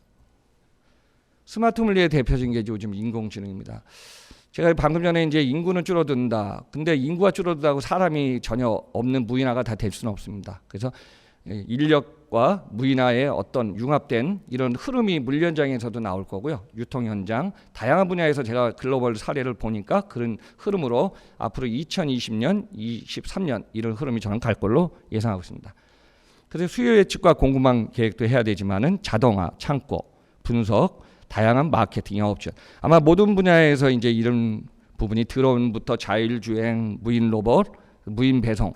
실제 선진국에서는 이미 하고 있기 때문에 아까 이제 또 여기 추가적으로 말씀드리면은 김동환 교수님 말씀해주신 최근의 트렌드는 메타버스. 그것도 사람이 아니래도 모든 걸 갖다 그 가상, 버추얼하고 리얼해서 이 상황도 계속 차세대에 같이 맞물려 갈 걸로 보이고 있습니다. 그럼 이제 스마트 물류에 이제 우리나라 한국의 상황도 여러분도 많이 아실 거예요. 네이버의 AI, 클로바, 팟캐스트, 마켓컬리 같은 경우도 사전 예측을 해서 지금 거의 주문해 갖고 어느 분들이 물어보더라고요. 제가 이 분야를 많이 하니까 박사님 상온 상품은 괜찮은데 온도 관리, 저온, 냉장, 냉동 진짜 힘들지 않나요? 맞습니다. 왜냐하면 리드 타임하고 보관 기간이 있는데 예측을 잘못하면 어때요? 물건 보관하다가 결국은 처분하든가 어떻게 판매가 안 되는 상품도 있잖아요. 그래서 이제 콜드체인이나 이런 상품들 온도 관리 상품 민감하기 때문에 최대를 갖다가 보관해서 하는 게 아니라 적정 수준까지 보관하고 그 이상 만약에 주문이 오면은 그거는 다음 기회를 이렇게 연결시키는 이런 것이 제가 이제 물류를 오랜 동안 하다 보니까 참 필요할 걸로 보고 있습니다. 그래서 여러분들 한번 자료 보시면은 쿠팡이 진행하는 사항이나 글로벌의 기업들이 1세대, 2세대 갖고 지금 진행 중에 있습니다. 최근에 이제 주목되는 것이 여러분들 아마 처음 들으신 분도 있지만요. 마이크로 풀필멘트라는 얘기를 아마 들어보셨을 거예요. 근데 여러분들 그 이전에 풀필멘트가 아마 한국에서도 한 몇 년 전부터 지금 대세가 됐는데 제가 이 말씀 드리겠습니다. 아마존이 이제 비즈니스 사업할 때가 94년, 95년이었어요. 그러니까 지금 그 당시에는 이제 제프 베조스가 와이프와 공동 창업을 했을 당시에 95년에 타임이 좋았습니다. 인터넷, WW. 그러다 보니까 그 시장의 모든 거를 아마존은 계속 투자하면서 비즈니스를 만들면서 이제 히트앤런으로 지금 달려가서 이 시장에 있는데 특징 하나 있습니다. 풀필멘트 센터는 어떻게 하면 고객이 찾고 주문하는 상품을 중심으로 물류센터에 보관하는 겁니다. 그래서 풀필멘트는 수주 이행하다. 발주하고 주문한 거를 확실히 수주 이행해서 출고해서 빨리 라스트 마일까지 연결해 주는 게 중요한 역할입니다. 근데 최근에 이제 마이크로는 말 그대로 지금 우리 도시명에 왔기 때문에 인구 밀집도가 높은 이쪽 같은 경우는요. 도시명 오프라인 매장하고 도시명 소형 물류센터가 지금 같이 있는 겁니다. 말하자면 이제 앞으로 우리나라의 편의점 뒤에 설명했지만은 전국에 한 15,000점포 이상 있는 CU하고 GS가 있는데요. 이 물류 매장 같은 경우는 한 20평 정도, 25평이지만 이 센터가 마이크로 풀필멘트 센터의 기능을 할 수 있고요. 또 아니면은 도시명의 풀필멘트 센터에 3층, 4층, 5층짜리도 만들 수 있는 것이 앞으로 중요합니다. 자, 최종 고객까지 갖다 주는 게 라스트 마일 딜리버리이기 때문에 이 부분은 여러분들이 한번 좀 자료 보시면 되겠지만 방금 전에 설명한 그 내용의 배송 수단에 따라서 걸어가서 하는 요즘 도보 배송이 있죠. 아니면 직접 라이더를 통한 퀵커머스. 그러니까 다양한 배송 수단을 통해서 여러분 집 앞에는 라스트 마일 딜리버리가 점점 가속붙어서 빨라질 걸로 보고 있습니다. 자, 세계 유통기업의 이제 제가 여기서 중요한 포인트는요. 미국의 자료를 보니까 2021년도에 온라인 시장의 현행 규모의 2025년 2배가 된다는 얘기입니다. 그러면은 우리나라도 온라인 시장이 작년에 이제 전자상거래 거래 금액이 161조 원 나왔기 때문에 올해는 170조 원 넘을 거고 180 하다가 한 2, 3년 후 2025년에는 우리나라도 200조 원을 아마 달성할 걸로 보고 있습니다. 그러니까 오프라인에 거의 줄고 있지만 온라인 지향으로 소비자들은 계속 진행 중에 있습니다. 자, 온라인 쇼핑 규모 상황에 보면은 여러분들 이제 뭐 네이버, 쿠팡, 그 다음에 이베이 코리아 있었는데 이제 신세계가 이베이 코리아를 인수했기 때문에 신세계 이마트가 인수했기 때문에 이건 뒤에 간단히 포인트 하겠습니다. 코로나로 인해서 지금 바뀐 게 뭐냐면은 식료품, 그러니까 우리가 이제 의식주의 시계 문화가 너무 중요해졌고요. 이 시장 계속 커질 걸로 한번 주목해 보시기 바랍니다. 그리고 오늘 농식품 농촌이기 때문에 이 관련 큽니다. 자, 월마트는 전 세계 유통기업 넘버원인데요. 이 기업에도 온라인 시장의 어떤 집중도가 높아졌고요. 실제 물류 현장을 한번 여러분들 가보셔야 됩니다. 매장에 사람이 없습니다. 드론을 띄웁니다. 실제 물류센터에서 각자의 어떤 칸막이 셀을 줘갖고 거기서 피킹해갖고 출고나가고요. 그 다음에 재고 실사를 드론이 해서 사람이 2일, 3일 동안 하는 걸 갖다가 2-3시간 동안에 드론이 재고를 실사합니다. 아마존은 지금 작년에 한 30% 매출 올라와서 400조 원 규모 큰 온라인 전산상 1위 기업인데요. 이 기업 같은 경우도 계속 지금 매출 규모는 늘어나고 있습니다. 여러분이 가장 궁금해하시는 풀필멘트하고 라스트 마일은 어떻게 보면 아마존에서부터 주류가 돼서 시작됐다고 한번 좀 이해해 보시면 될 것 같습니다. 자, 아마존의 물류센터도 거의 무인화 자동화 로봇화에 사람을 좀 적게 하고요. 그 다음 팔레타이저, 그 다음 키바 로봇, 여러분들 뭐 한 7, 8년에 도입한 거요. 그래서 출고까지 갖다 주면 유통 가공해서 직접 출고하면은 거기 근거리의 밀집도 배송은 다 프라임이라든가 어떤 로봇을 사용해서 하고요. 장거리는 차량 아니면 다양한 배송 수단을 사용하고 있습니다. 알리바바도 마찬가지입니다. 선진 기업들은요 플랫폼하고 이 분야를 잘 활용해 갖고 진행하겠죠. 알리바바도 매장을 보면 로봇이 있고요. 그 다음에 팔레타이저 로봇을 최신 도입하고 진행 중에 있습니다. 그럼 이제 알리바바하고 지금 중국의 라이벌보다는 매출은 한 3분의 1 정도 적은데 찡동 같은 경우도 보십시오. 다 무이나 드론, 라스트 딜리버리. 그래서 결국은 풀필멘트 고객이 주문하면 빨리 갖다 주는 피킹해서 출고해서 나가서 집 앞에 온디맨드 시대 갖다 주는 이 원스톱 서비스가 가면 갈수록 가속이 붙습니다. 하지만 중요한 건 물량이 적으면은 투자 대비 계속 적자가 난다는 것이죠. 제가 이제 어떤 기업 얘기는 안 하겠지만은 물류비를 계속 가속하면은 기업은 힘들어집니다.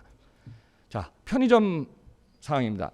편의점도 여기 밑에 보면은 이제 CU가 18,000평 이제 진천 허브센터고요. 21개 지금 서브 거점이 있습니다. 그래서 거기에서 이제 2,000평에서 거의 2,000평 규모에서 한 600개 점포를 배송하거든요. 그러면 이제 매장에도 무인 로봇이 들어가 있고 그다음에 도보 배송 관련된 게 계속 진행된 게 우리 지금 최신 현실입니다. 아마 이베이 코리아를 이마트 신세계가 인수해가면서 이제 여러분들 이거 사항 좀 보시면요. 아마 온라인 시장 구조의 3강 구조가 재편되기 때문에 이 시장에서 지금 어느 기업이 지금 더 고객 온디맨드 시대에 물류를 해서 고객 서비스를 줄까 주목해 보시기 바랍니다. 얼마 전에 이제 배민은 뭐 워낙 넘버원 마켓시어 60이고요. 이 일을 했던 20-30%의 요기어를 GS 리테일이 인수했습니다. 그래서 GS 리테일도 7월 2일 날 홈쇼핑을 합병한 이후에 라스트 마일 딜리버리에 중점을 두고 있습니다. 자, 글로벌에 보면은 자전거 무인 로봇 아니면은 뭐 찡똥이라든가 이런 쪽을 갖다가 전부 이제 4차 산업혁명에 맞췄는데요. 아직까지 동남아 같은 경우는 툭툭이도 있지만은 배송 수단이 우리하고 좀 다른 걸 볼 수 있습니다. 자, 전 세계에서 이제 가장 규모가 큰 미국의 대형 물류센터도요. 거의 보면 자동화, 무인화 쪽으로 계속 가고 있고요. 큰 물류센터, 그러니까 땅이 우리나라의 100배니까요. 높이는 안 짓지만은 워낙 그냥 쇼핑몰처럼 큽니다. 그래서 이 부분을 갖다 사람을 다 할 수 없기 때문에 무인화 쪽, 키바 로봇 하고요. 주목할 거는 이제 천장의 태양광 쪽으로 좀 많이 가고 있습니다. 자, 일본도 미국을 쫓아가고 있습니다. 키바 로봇, 아마존 재팬의 한 15개 거점 중에 최신 물류센터 다 키바 로봇 쓰고 있고요. 천장에는 다 저기 태양광 쓰고 있고요. 드론을 통해서 배송 속도를 높이고 있습니다. 자, 제가 종합적으로 이제 한 작년부터 2년 동안 제가 본 키워드 한번 정리해 보겠습니다. 소비자의 구매 라이프 스타일이 변하다 보니까요. 지금 O2O 플랫폼의 택배 큐 라이더에 대한 온디맨드에 향한 속도가 달라졌고요. 풀필멘트 라스트 마일의 고객 대응이 점점 빨라지고 있습니다. 무인화 자동화 로봇화는 당연히 필요하지만 이게 모든 산업, 유통, 물류 관련된 산업에 다 바뀔 것 같고요. 이 상황에서 여러분들이 진짜 최근에 더 관심 가졌던 게 고객의 편리성, 안전성, 확실성, 여기서 중요한 건 뭐죠? 방역성입니다. 그래서 이런 위생 문제라든가 안전 문제 당분간은 계속 진행될 것 같습니다. 그래서 지금 4차 산업혁명이 점점 우리한테 다가왔기 때문에 다양한 분야의 원격 진료부터 뭐 VR, 무인마트 다 진행 중에 있고요. 우리는 이 시기를 갖다가 어떻게 잘 정보를 보면서 같이 밸런스 있게 만들어갈 게 중요할 것 같습니다. 제가 이제 농식품 부문 대응 방안 한번 글로벌 경험에서 키워드만 제시하겠습니다. 앞으로 소비자는 신선한 거 원합니다. 시계 문화죠. 안전한 거 원합니다. 근데 뭐 집 앞에 확실한 게 원합니다. 집 앞에 왔는데 상온 상품이 잘못 오면 괜찮은데 먹는 먹거리 잘못 오면 어떻게 이거 반품하기도 그렇고 참 중요합니다. 유통 온라인 오프라인 융합해서요. 최근의 대세가 돼서 2025년 앞으로 같이 갈 라이브 커머스 커지면서 쌍방향의 구매 계속 커집니다. 마케팅, 수요 예측과 판매 동향 분석. 옛날에 이게 어떻게 쉬운 것 같은데 최근에 가면 갈수록 더 어려서 MD뿐만 아니라 이 전문가들 계속 힘든다고 얘기하고 있습니다. 자, 물류 원스톱 서비스 되고요. 자, 글로벌에서 다양한 상품 중에 어느 상품을 더 가져와서 고객한테 할까 중요할 것 같습니다. 제가 이제 이 부분을 쭉 보면서 마지막에 이렇게 하겠습니다. 여러분들 라이브 커머스 이용한 D2C 많이 들어보셨죠? 계속 농촌 농식품 확대되고요. 여기에 가서 아까 말씀하신 구독 경제 선진국은 이미 많이 하고 있습니다. 근데 우리나라는 지금 알코올 부분 이거 안 되지만은 사케 우리나라의 저기 한국 전통주는 된다고 합니다. 그래서 다양한 분야에서 농식품을 갖다가 어떻게 활성화시켜야 되나 이 부분 여기다 키워드 제시했으니까 참고하시기 바랍니다. 자, 시간이 좀 제약돼서 하다 보니까 거의 한 저도 20분 된 것 같습니다. 여러분 마지막까지 경청해 주셔서 감사드리면서요.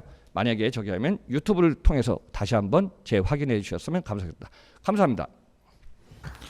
예, 감사합니다. 우리 조철희 회장님은 또 개인 유튜브 TV도 하시죠? 그러니까 혹시 여러분들 관심 가지시고 한번 보시기 바라겠고요.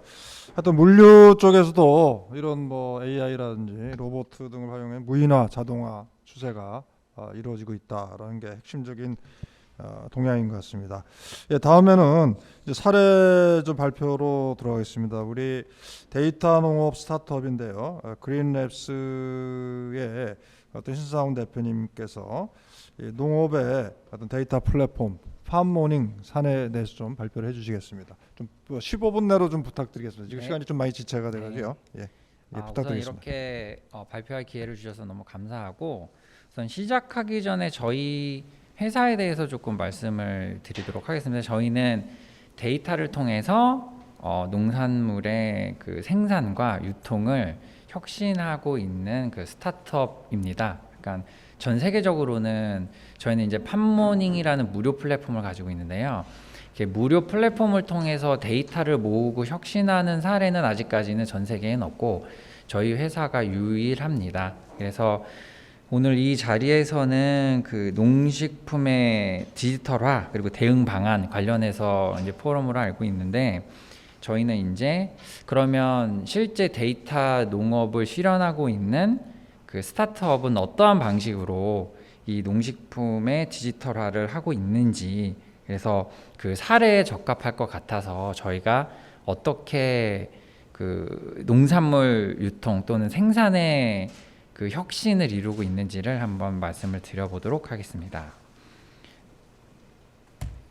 네, 우선 저희는 이제 저희의 고객은 그 농장 경영을 하는 농민들이고요. 이제 농산물을 잘 생산하고 잘 팔게 농장 경영을 도와드리는 게 일단 그 저희가 하고 있는 일이라고 보시면 됩니다. 그리고 이 농업이라는 개념을 저희는 농업, 축산업, 임업, 수산업 모두를 포함해서 생각을 하고 있고요. 결국 이제 농사를 지을 때 보면 그 많은 정보들을 필요로 합니다.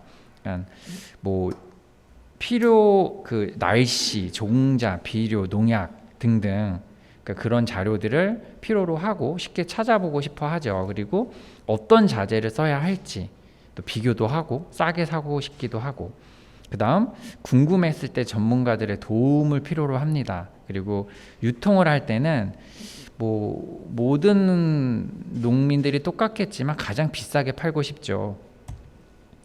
자, 그래서 저희는 그 생산과 판매에 있어서 이 농민들의 니즈를 만족시켜 줄 수 있는 서비스를 제공을 하고 있어요. 그래서 작물을 잘 키우기 위한 날씨 등등의 정보를 잘 모아서 보여주고 있습니다. 이게 제가 앞서 말씀드린 팜모닝이라는 그 무료 플랫폼이고요. 그리고 내가 뭐 영농일지 또는 기타 등등을 통해서 그 내 농장에 했던 일들을 기록하고 분석하고 또 조언을 받습니다. 그리고 작물을 키우는데 필요한 자재들 또는 어떤 지식들, 어떤 뭐 농사 사전이나 이런 정보들을 또 검색도 하고 비교도 하고 구매도 합니다. 자, 판매 쪽에서는 일단 저희가 그 50여 개의 가락시장에 있는 실제 그 유통 그 정보를 포함해서 그 뭐 온라인의 정보, 기타 등등에 있는 많은 유통 시세 정보를 보여주고 분석을 해드립니다. 그리고 그 유통 시세를 보여주고 농민들께서 만약에 판매를 하고 싶으시면 실제로 그거를 판매까지 하실 수 있게 도와드리는 역할을 하고 있습니다. 이게 이제 저희의 그 서비스의 모습인데, 뭐 이런 식으로 내 농장의 날씨를 보여주고 또 농사 관련된 상식, 기본 상식들을 검색해 보실 수도 있고요.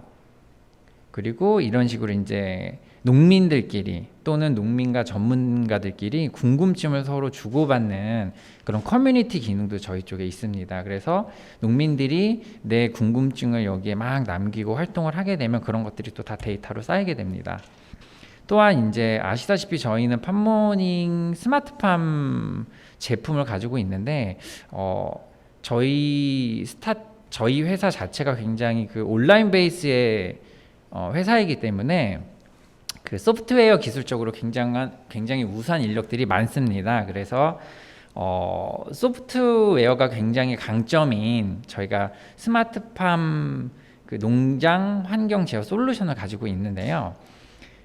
이 스마트팜이라는 거는 뭐 전 세션에도 얘기가 많이 됐는데 결국 센서로 내 현재 농장의 상태를 파악하고 그리고 자동화 가능하면 자동화해서 농민들의 일손을 조금 덜어줄 수 있는 그런 시스템이라고 보시면 되는데 저희의 경우에는 일단 뭐 1세대, 2세대로 굳이 나눈다고 한다면 지금 저희는 이제 클라우드 컴퓨팅 시스템 기반으로 그 농사를 잘 짓고 있는 농민들의 데이터를 취합하고 분석해서 그 데이터 기반으로 다른 농민들도 똑같이 농사를 잘 질 수 있게 해주는 조금 인공지능형 그 스마트팜이라고 보시면 됩니다.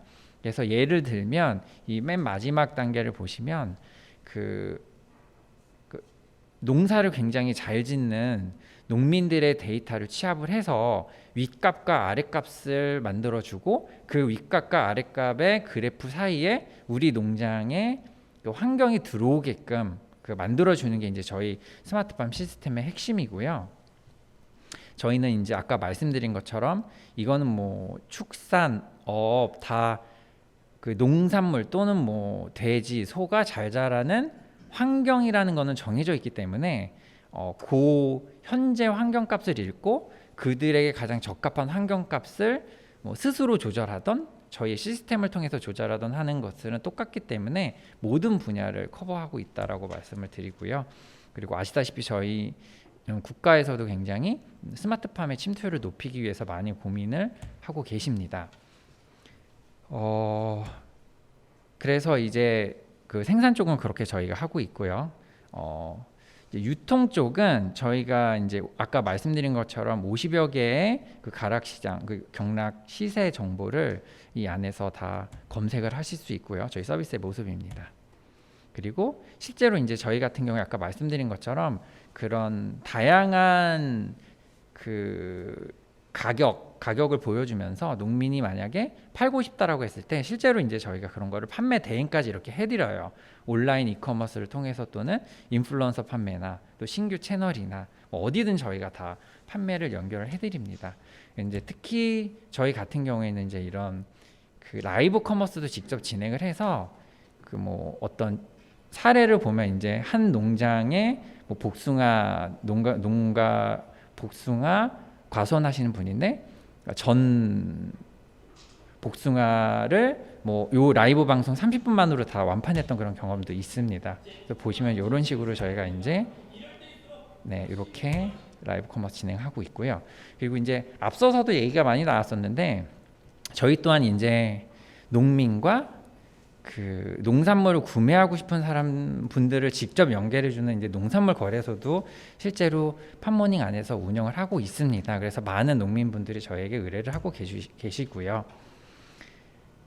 이런 식으로 이제 저희도 농민의 판매를 도와드리고 있습니다. 그래서 저희가 바라보는 그 농식품 디지털화의 핵심은 저희는 이제 데이터라고 봅니다. 이 데이터는 농업 전반에 걸쳐서 굉장히 다양하게 퍼져 있어요. 그러니까 생산을 하면서부터 그리고 생산의 이력, 생산을 한 후에 그 생산된 농산물을 이제 판매하기 전까지 어떤 농자재를 썼는지에 대한 또 이력, 그다음 그 어떠한 가격으로 팔았는지, 판 후에 어떠한 피드백, 어떤 평가가 이루어졌는지, 그리고 얼마나 생산했는지 이 모든 정보들을 좀 저희는 뭐 패키지라고 표현할 수도 있겠지만 한 번에 담아서 이런 것들을 데이터화하고 그 데이터들이 결국 아까 말씀드린 물류나 여러 가지로 다 적용이 되고 그리고 물류 역시도 데이터화된 것이 저희의 데이터와 어울리고 해서 이 모든 데이터들이 조금 어울려서 이루어질 수 있도록 조금 하고 있는 게 저희가 하고 있는 일이라고 좀 보시면 될 것 같고요. 근데 결론적으로 이제 농민은 데이터를 통해서 많은 농산물을 생산을 하게 되고요. 그리고 데이터를 통해서 좋은 가격으로 또 농산물을 판매할 수 있게 됩니다. 그러면 데이터는 결국 농민에게는 수익을 가져다 주는 게 되고요. 결국 이게 농업의 경쟁력 강화로 이어집니다. 물론 이것이 잘 이루어지면 한국 농업이 굉장히 큰 경쟁력을 갖게 되겠죠. 이제 농산물의 생산과 거래 데이터가 디지털화 된다는 것은 결국 이제 농식품 거래 디지털화로 가는 이제 첫걸음이 된다고 생각합니다. 왜냐하면 농식품이라는 거의 베이스는 결국 이제 농산물이기 때문이죠. 이제 농식품 거래의 효과적인 또 디지털화는 이제 우리가 모두가 상상할 수 있는 것처럼 더욱 정확한 데이터를 요구합니다. 생산과 유통에 더욱 더 정확하고 저희가 직접 사용할 수 있는 그런 데이터를 필요로 하기 때문에 저희는 이제 그렇게 조금 더 정확한 데이터를 모으기 위해서 어떠한 방법을 써야 될지를 많이 연구하고 있습니다. 지금 저희가 모으는 데이터가 뭐 아직까지는 1차원적이라고 볼 수 있는데 조금 더 스마트팜이 많이 퍼지고 디지털화가 되고 그 디지털화 된 걸로 데이터를 다시 받아서 저희 AI가 다시 또 그 데이터를 수집하고 분석해서 다시 그 데이터를 도고 데이터를 계속 유통시키면서 조금 더 정확한 데이터, 어떤 걸 필요로 하는 데이터를 어떤 데이터를 필요로 하는지 저희도 디파인할 수가 있고 뭐 그렇게 된다고 저희는 생각을 하고 있어서 농식품 그 디지털화에서 제일 중요한 건 결국 다시 데이터로 돌아오는 것 같고 그거를 잘하기 위한 대응 방안으로는 결국 조금 더 정확한 생산과 유통 데이터를 어떤 방식으로 모을 것이냐를 저희가 깊이 생각해야 된다고 좀 생각을 합니다. 네. 감사합니다. 감사합니다. 우리 그린랩스의 신상훈 대표님께서 사실 우리가 막연하게 뭐 데이터 농업, 뭐 데이터가 돕니다 그러는데 좀 그런 부분에서 보다 구체적인 모습을 좀 제시를 해주신 것 같고요. 아마 이게 좀 더 시간이 걸려야 될 것 같습니다. 좀 의미 있는 데이터화가 되기 위해서는 뭐 이런 데이터들이 잘 축적이 돼서 우리 농업 발전에 좀 도움이 되기를 바라겠습니다. 이제 마지막 발표 겸 토론인데요. 아마 이러한 그 뭐 아주 혼란스럽기조차 한 이런 어떤 변화에 어떤 생산자 개인이 대응하기는 참 사실은 어려울 것 같고요. 결국 뭐 모든 면에서 그렇습니다만 농협한테 우리가 상당히 기대를 하게 되는데 그 농협이 이런 부분에서 어떻게 좀 대응을 하시는지를 좀 농협 경제지주의 디지털 경제 김영일 부장님께 좀 발표를 부탁드리겠습니다. 네, 안녕하세요. 그 금방 소개받은 그 농협 경제지주의 디지털 경제부장 김영일입니다. 산지농협의 디지털 대응 전략이라는 주제를 가지고 이제 발표를 하게 돼 있는데요. 뭐 잘 아시는 바와 같이 저희 농협이 뭐 경제, 사회 또 문화 이 전 범위에 걸쳐서 직감적으로 좀 미치는 그 사업의 범위들이 상당히 좀 넓은데 이 가운데서 어떻게 접근해서 이 주제를 좀 발표할 건가? 저희가 한 20조 정도의 경제 사업의 사업 규모가 이루어지고 있는데 그 수많은 사업들이 좀 이루어지고 있습니다. 그래서 이런 부분들을 다 소개할 수는 없고 좀 제가 맡고 있는 업무 그리고 이제 또 뭐 직간접적으로 좀 미치는 관련 부서들하고 일하는 이런 사업들을 좀 중심으로 해서 좀 범위를 좀 압축해서 출발을 좀 하고 싶어요. 그런데 이제 결론적으로 이제 산지에서부터 다만 그 유통 가공에 이르기까지 밸류체인의 관계망 속에서 진행되고 있는 주요 추진 사업들을 나름대로 이제 사례화해서 좀 소개하고자 합니다. 앞에서 발표했던 분들이 좀 뭐 많이 좀 짚어줬던 부분들의 그 현장에 진행되고 있는 사례를 제가 좀 약간 보완해서 설명하는 부분들도 좀 있을 것 같습니다. 그 발표 순서는 뭐 추진 배경 그리고 산지농협의 그 디지털 추진 전략, 뭐 사례 중심의 이야기가 생산 지원부터 우리 뭐 지원 체계화까지 이루어질 것 같고 이제 그 시사점 이렇게 순으로 해서 발표를 하겠습니다. 먼저 추진 배경인데요. 앞에서 다들 좀 말씀을 좀 하셨는데 코로나19 확산을 계기로 해서 우리 경제와 사회 전반이 그 디지털 경제로 좀 빠르게 진화 확산하고 있는 추세입니다. 그리고 저희 농협 경제 사업과 관련된 업종 중에서 고객 서비스 유통 부분은 이제 확산의 단계를 넘어서 고도화 단계에 좀 진입하고 있는 이런 추세입니다. 특히 이제 팬데믹 장기화로 이제 국민들의 식생활 트렌드가 뭐 변하고 있다는 건 다 느끼고 있고 실제로 우리가 그렇게 하고 있고요. 더욱이 이제 온라인 시장의 이용 패턴이 좀 변화가 좀 빠르게 좀 이루어지고 있습니다. 지난해 기준 소매유통액의 어떤 총 규모가 한 475조 원 정도 되는데 그 중에서 이제 온라인 시장이 한 159조 정도로 해서 오프라인은 좀 감소한 반면에 온라인 시장 한 16% 이상 성장을 하고 있고 그 추세는 지금 계속되고 있습니다. 특히 이제 저희하고 좀 관련이 깊은 농식품의 경우에 이제 총 121조 정도의 규모에서 한 26조로 전체 시장 범위가 한 21.3% 정도 차지하는 이러한 그 급성장을 보이고 있는데 지난 9월 말 보니까 벌써 25% 이상을 좀 넘어서고 있고 올해 그 추세는 더욱더 확대될 걸로 좀 보고 있습니다. 아까 말씀한 것처럼 23년에 한 188조까지 이렇게 성장할 전망에 이렇게 내놓고 있는 상황이 있습니다. 더욱 재미있는 것은 이제 그림에서 보듯이 우리 온라인 쇼핑에 좀 익숙치 않을 것으로 봤던 우리 50대가 그 신규 구매 이용자의 비중의 절반을 차지하고 있는 이런 재미있는 현상들을 좀 우리가 경험하고 있습니다. 이러한 그 사회 전반의 변화 추세에 대비해서 우리 산지농협의 디지털 전환과 시장 변화 대응은 사실상 상대적으로 좀 미흡한 수준에 있다라고 이렇게 좀 농협 직원으로서 좀 평가를 좀 하고 있습니다.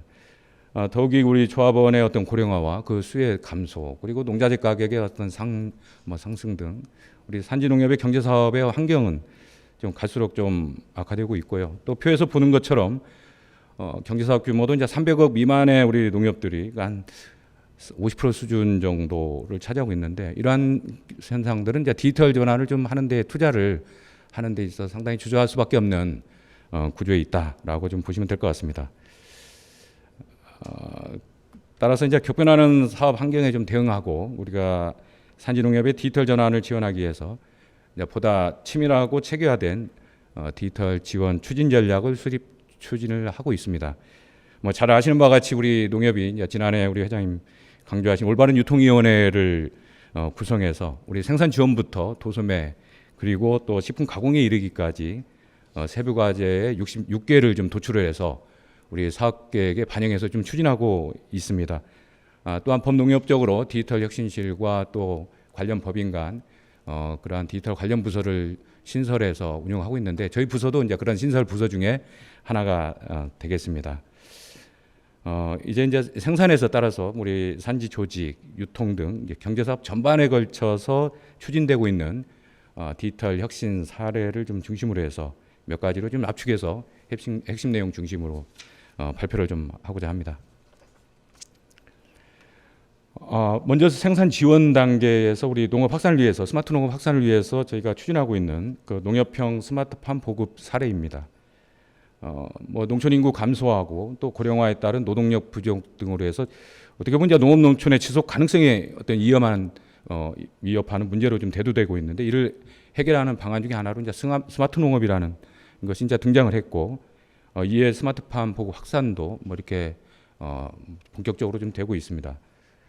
다만 이제 그 스마트팜 시장은 우리 여기 전문 기업도 있지만 성장 중인 이제 초기 산업이다 보니까 시설 표준화가 좀 부재돼 있고 기자재 가격대가 이제 좀 천차만별이고 표현이 좀 그렇습니다만 업체마다 이제 상이한 시공들로 인해서 어떻게 보면 이제 우리 기존의 그 농가들이 접근하기에는 좀 어려운 시장으로 좀 평가되고 있습니다. 이에 그래서 장치를 보다 좀 표준화하고 또 내재형의 설계를 보다 우리 기존의 그 종전의 중소농의 어떤 조합원들이 접근하기 쉬운 쪽으로 그러한 그 의견들을 좀 반영한 그 범용성 모델을 좀 개발할 필요성들이 또 그러한 목소리들이 증대되고 좀 있습니다. 이에 이제 정부의 그 내재형 35종의 어떤 모델이 좀 제시되고 좀 그것이 시행되고 있는데 이걸 좀 보완해서 보다 에너지를 좀 절감을 시키고 또 생산성을 향상시키고 소위 말해서 이제 가성비가 높은 농협 보급형 스마트팜 모델 그 11개 종을 좀 개발을 했습니다. 농협 보급형 그 스마트 모델은 골조 구조와 투입 시설, 장비에 따라서 총 4개 유형의 어떤 11개 종으로 저희가 분류해서 나름대로 이제 그 추진을 하고 있는데요. 기존 그 어떤 모델을 어떻게 하면 좀 리모델링 할까라는 준 스마트팜의 어떤 형태부터 말 그대로 좀 첨단화되는 그 식물 공장형에 이르기까지 지금 모델들을 지금 저희가 개발을 하고 있는데 무엇보다도 이제 초기 투자비하고 운영비를 어떻게 하면 좀 최소화할 건가 그러한 구조를 통해서 중소 청년 농업인 조합원에게 그 맞는 맞춤형 모델을 그 저희가 제시하고 추진하는데 그 특징이 좀 있습니다. 특히 이제 아까 말씀드린 것처럼 기존 하우스나 노지 ICT 장비를 설치하는 준 스마트팜의 경우에는 기존 노후화된 시설을 보다 좀 저비용화해서 스마트 농업으로 보다 좀 쉽게 전환할 수 있다라는 데 특징 또한 좀 있습니다. 저희가 이제 보급형 스마트팜 모델의 조기 확산을 위해서 우리 농협의 기존 자재 공급 체계하고 이제 인프라를 최대한 활용해서 일괄 지원 체계를 좀 갖추고 나아가고 좀 있습니다. 스마트팜 도입을 희망하는 농업인을 위해서 우리 기자재 구매와 공급 그리고 설치를 원스톱으로 처리할 수 있는 맞춤형 서비스를 좀 구축하고 범농협적으로 추진하고 있는 중앙의 통합 지원 플랫폼인 우리 농협 그 NH 옥토를 활용해서 서비스를 보다 좀 효율화하려고 좀 계획하고 있습니다. 다음은 이제 산지 경쟁력 강화 차원에서 주요 과제 하나로 저희가 추진 중인 제 부서에서 직접적으로 좀 진행하고 있는 업무 중에 하나인데요. 그 산지 온라인 조직 육성에 관한 사례입니다. 농축산물 소비 패턴 변화에 보다 이제 적극적으로 대응하기 위해서 사업 방식의 온라인 전환을 좀 집중 추진 중에 있는데요. 특히 이제 대규모 자본이 투입되는 온라인 시장에 저희 농협이 참여하기는 상당히 좀 부담스럽습니다. 그래서 농협만의 어떤 차별화된 전략적인 접근이 좀 필요한데 저희 농협은 그래도 산지와 도매 인프라와 그 네트워크를 좀 최대 어떤 강점으로 갖고 있는데 이것을 활용해서 온라인에 좀 활용할 수 있도록 그 연계해서 사업 방식을 전환 추진 중에 좀 있습니다. 이제 그 일환의 하나로 저희가 기존 온라인 도매 사업을 우리 전자상거래 솔루션의 1위 업체인 우리 카페24와 협력을 해서 상품 소싱 오픈 플랫폼을 통해서 획기적으로 좀 보완해 좀 나가고 있습니다. 산지농협의 그 온라인 지역센터에서 상품을 좀 등록하게 되면은 다수의 온라인몰에 연동해서 판매에서 주문, 배송 정산액 이르기까지 일괄 그 처리 지원하는 시스템입니다. 지난해 이제 시범 구축을 했는데요. 금년도에 본격 추진 중에 있고 현재 11개의 그 외부몰에 연동돼 있고 한 200여 개의 그 산지농협들이 참여하고 있습니다. 현재 B2C, B2B에서 그렇게 많은 실적은 나타내고 있지 않지만 이제 농산물 부분에 있어서 한 380억 정도의 그 매출을 좀 일으키고 있습니다. 앞으로도 이제 농협의 산지 인력과 인프라를 활용해서 어떻게 하면 이제 산지 중심의 온라인 그 사업을 활성화시킬 건가라는 부분에 집중해서 좀 지원해 나가려고 하는데요.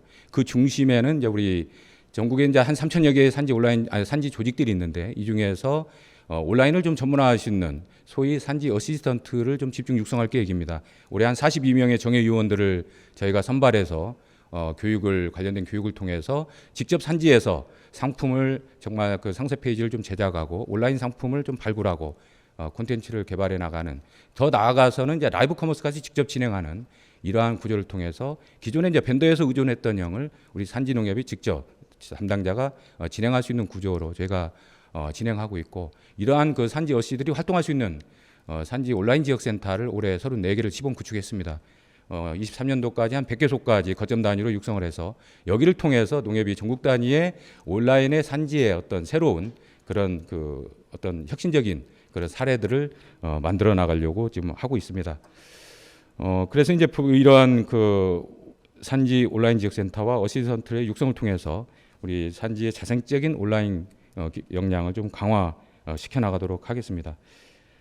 특히 이제 농협만의 이러한 그 직접 사업을 추진해가는 가장 큰 목적이 이제 차별화된 어떤 컨텐츠들을 우리가 좀 만들어가서 나름대로의 그 농협만의 그런 특징화된 그러한 산지 온라인 사업의 어떤 그런 구조 생태계를 좀 만들어 나가겠다라는 데에 그 좀 목적이 있습니다. 그래서 이를 위해서 이제 플랫폼의 기능들을 이제 보다 더 고도화하고 있고 라이브 포털까지도 저희가 구축하고 있습니다. 그래서 진정으로 이제 벤더 중심에서 산지 농협의 중심으로 온라인 사업이 바뀌어 나가는 그러한 것을 목적으로 해서 저희가 추진을 하고 있고 그러한 데 집중 지원할 계획에 있다는 것을 좀 말씀을 드립니다. 다음은 이제 영세한 그 산지 인프라 시설의 디지털 전환을 통해서 우리 데이터 기반 운영 효율화 및 상품 경쟁력 제고를 좀 추진하고자 합니다. 우리 산지유통 시설 확대를 활용한 정보화와 자동화는 좀 미흡한 실정인데요. 이에 산지 인프라에 대한 디지털화 전략 요구가 좀 증대되고 있습니다. 이에 그 APC 정보관리 체계를 중심으로 한 스마트 APC 시범 사업을 점진 확대해서 정보화와 자동화를 촉진함으로써 우리 APC 입출구 현황과 그 재고 활동 등 주요 데이터 축적을 통해서 빅데이터 기반 의사결정 지원을 좀 지원코자 합니다. 또한 그 노화 비중이 높은 RPC는 통합 진행과 함께 시스템 개선을 통해서 스마트 RPC로 좀 전환 확대 중에 있는데요. 먼저 이제 우리 투입 데이터 전송 프로그램을 좀 보급하고 농협 업무 시스템과 연계를 좀 추진하고 있습니다. 나아가서 이제 가공 데이터 연계 프로그램 개발 등 전산 개발을 좀 고도할 거고요. 궁극적으로는 이제 중량이나 수분율, 품종 코드 등 축적 데이터를 표준화해서 분석 기반을 조성함으로써 운영 효율성을 좀 제고시키도록 하겠습니다. 다음은 이제 산지와 도매 유통 혁신 사례입니다. 지난해 전국 단위 온라인 농산물 도매 거래 체계 수립으로 그 산지 물류 비용 절감 및 거래 시스템 현지화 차원에서 온라인 농산물 거래소를 개설 운영 중에 있습니다. 9월 말 현재 뭐 양파, 마늘 등 5개 품목에 대해서 한 553억 원의 그 매출을 보이고 있는데요. 내년도에는 한 12개 이상의 품목으로 좀 확대할 계획에 있습니다. 이를 통해서 온라인 직상장과 산지 직송으로 출하 수직 가격 제고 및 유통 효율 향상을 좀 기대하고 있습니다.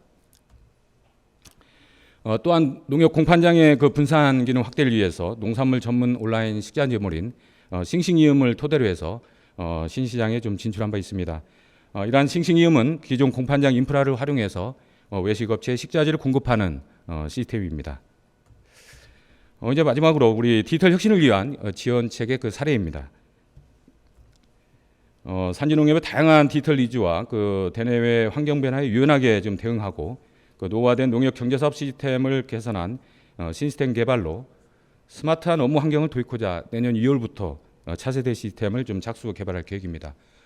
총 그 1,250억 원의 그 대규모 투자가 좀 계획돼 있는데요. 수기 업무 디지털 전환부터 체인 본부 시스템 구축 그리고 최신 IT 인프라 구축에 이르기까지 다양한 과제들을 반영해서 추진하고자 합니다. 정말 핵심적인 것은 이 생산자 중심에서 이제는 이제 경작지 중심으로 전자지적도를 개발 보완을 해서 외부에 우리 국내외에 다양한 그러한 전자지적 관련 그 프로그램과 데이터와 연계해서 말 그대로 우리 뭐 수급 사업이라든가 다양한 관련된 사업들을 전개해서 그 영농 지원 활동에 도움이 될 수 있는 실질적인 도움으로 그리고 그걸 예측을 통해서 경영의 효율화를 이룰 수 있는 부분까지로 가려고 하는 부분도 좀 반영돼 있고요. 우리 농축협에서 우리 조합에서는 정말 그 차세대 시스템을 통해서 우리 그 PDA나 모바일 웹을 통해서 그 현장 업무를 좀 경감을 시켜주고 그리고 이제 스마트 오피스를 통해서 업무 효율화를 좀 도모시켜주는 역할들을 할 거고요. 우리가 그 지금 구매권을 이제 우리 소매 유통에 대한 것을 집중화를 좀 시켰는데 이것은 이제 체인본부 시스템의 기능을 좀 강화를 시스템적으로 해줘서 우리 농축협에서는 말 그대로 이제 판매장에만 집중할 수 있도록 하는 이러한 시스템의 어떤 지원을 좀 해줄 계획으로 지금 나아가고 있습니다. 한편 우리 지역 농축협의 농식품 가공 사업 혁신을 위해서 또 우리 오픈 이노베이션을 통한 외부 자원 연계 플랫폼인 프렌즈를 좀 개발 운영하고 있습니다.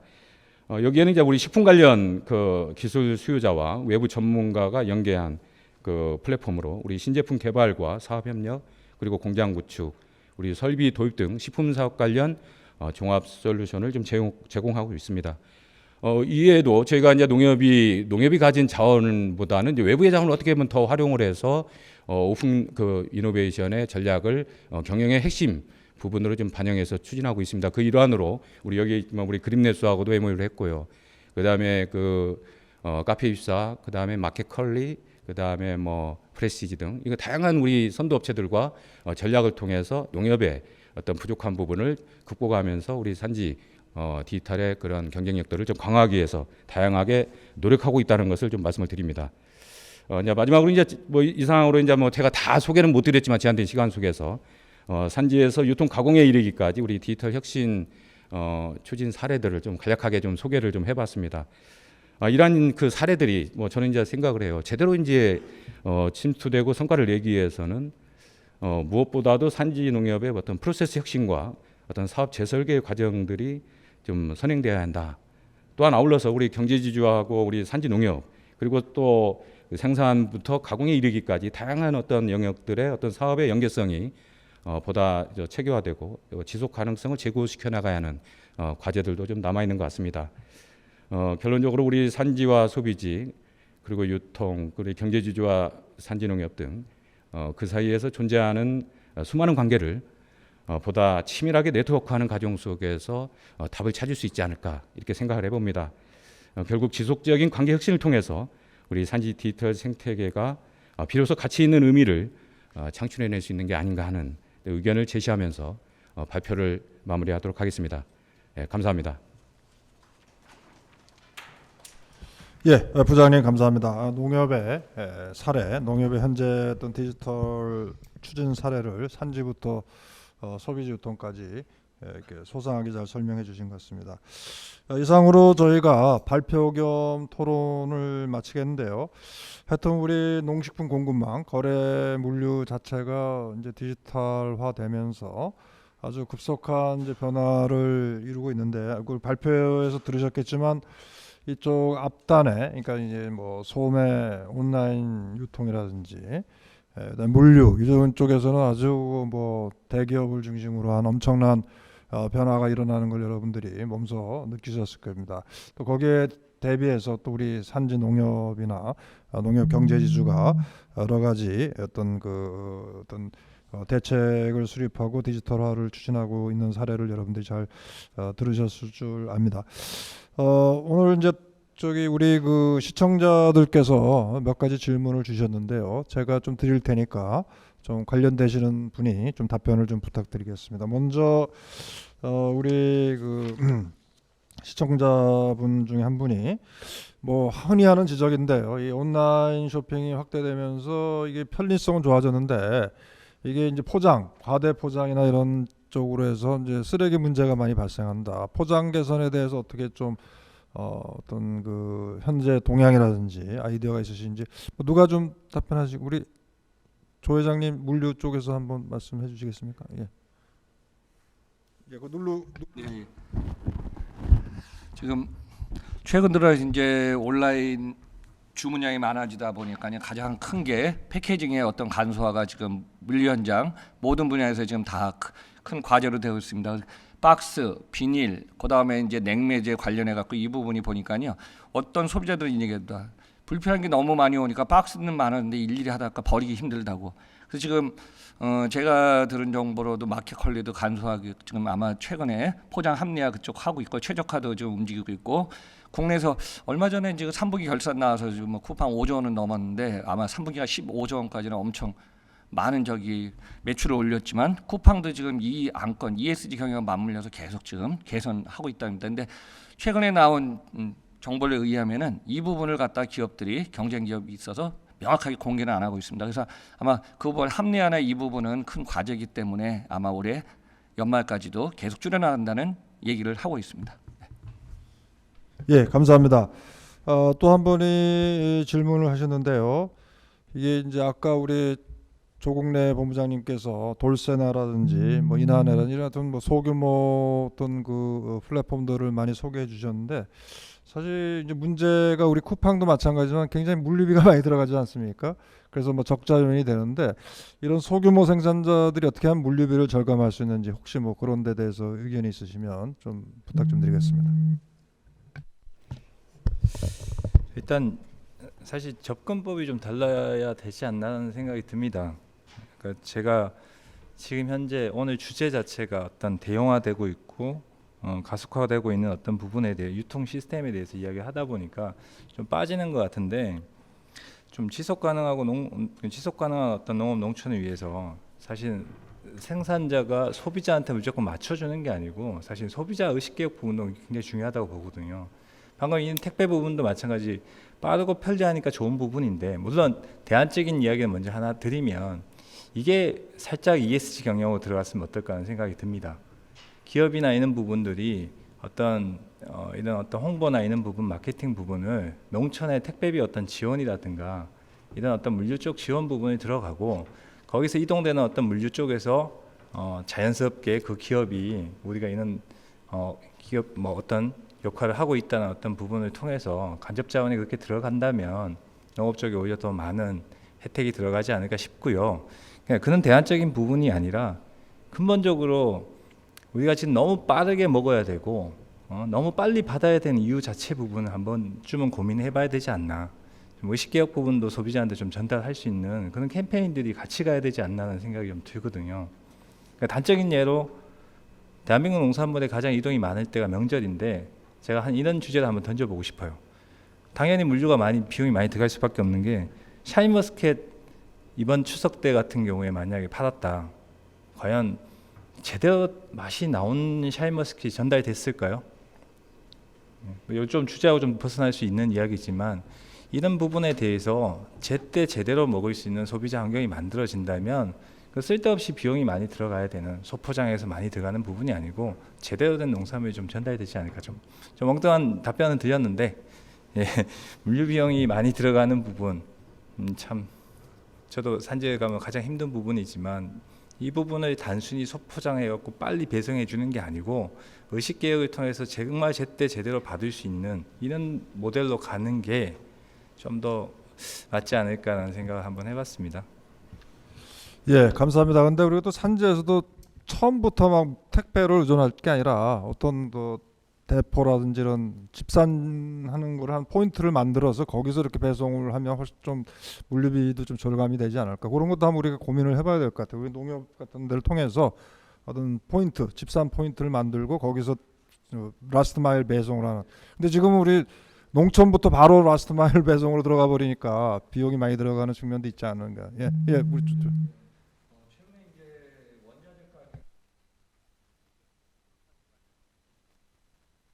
미안합니다.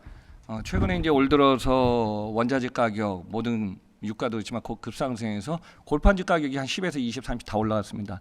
지금 기업들이 뭐 택배든 박스든 뭐든지 빨리빨리 문화 온데맨드에 편한 건 중요하지만은 앞으로는 지금 말씀들 해주셨지만은 합리적으로 자체적으로 소비자도 좀 어떤 저기 하고요.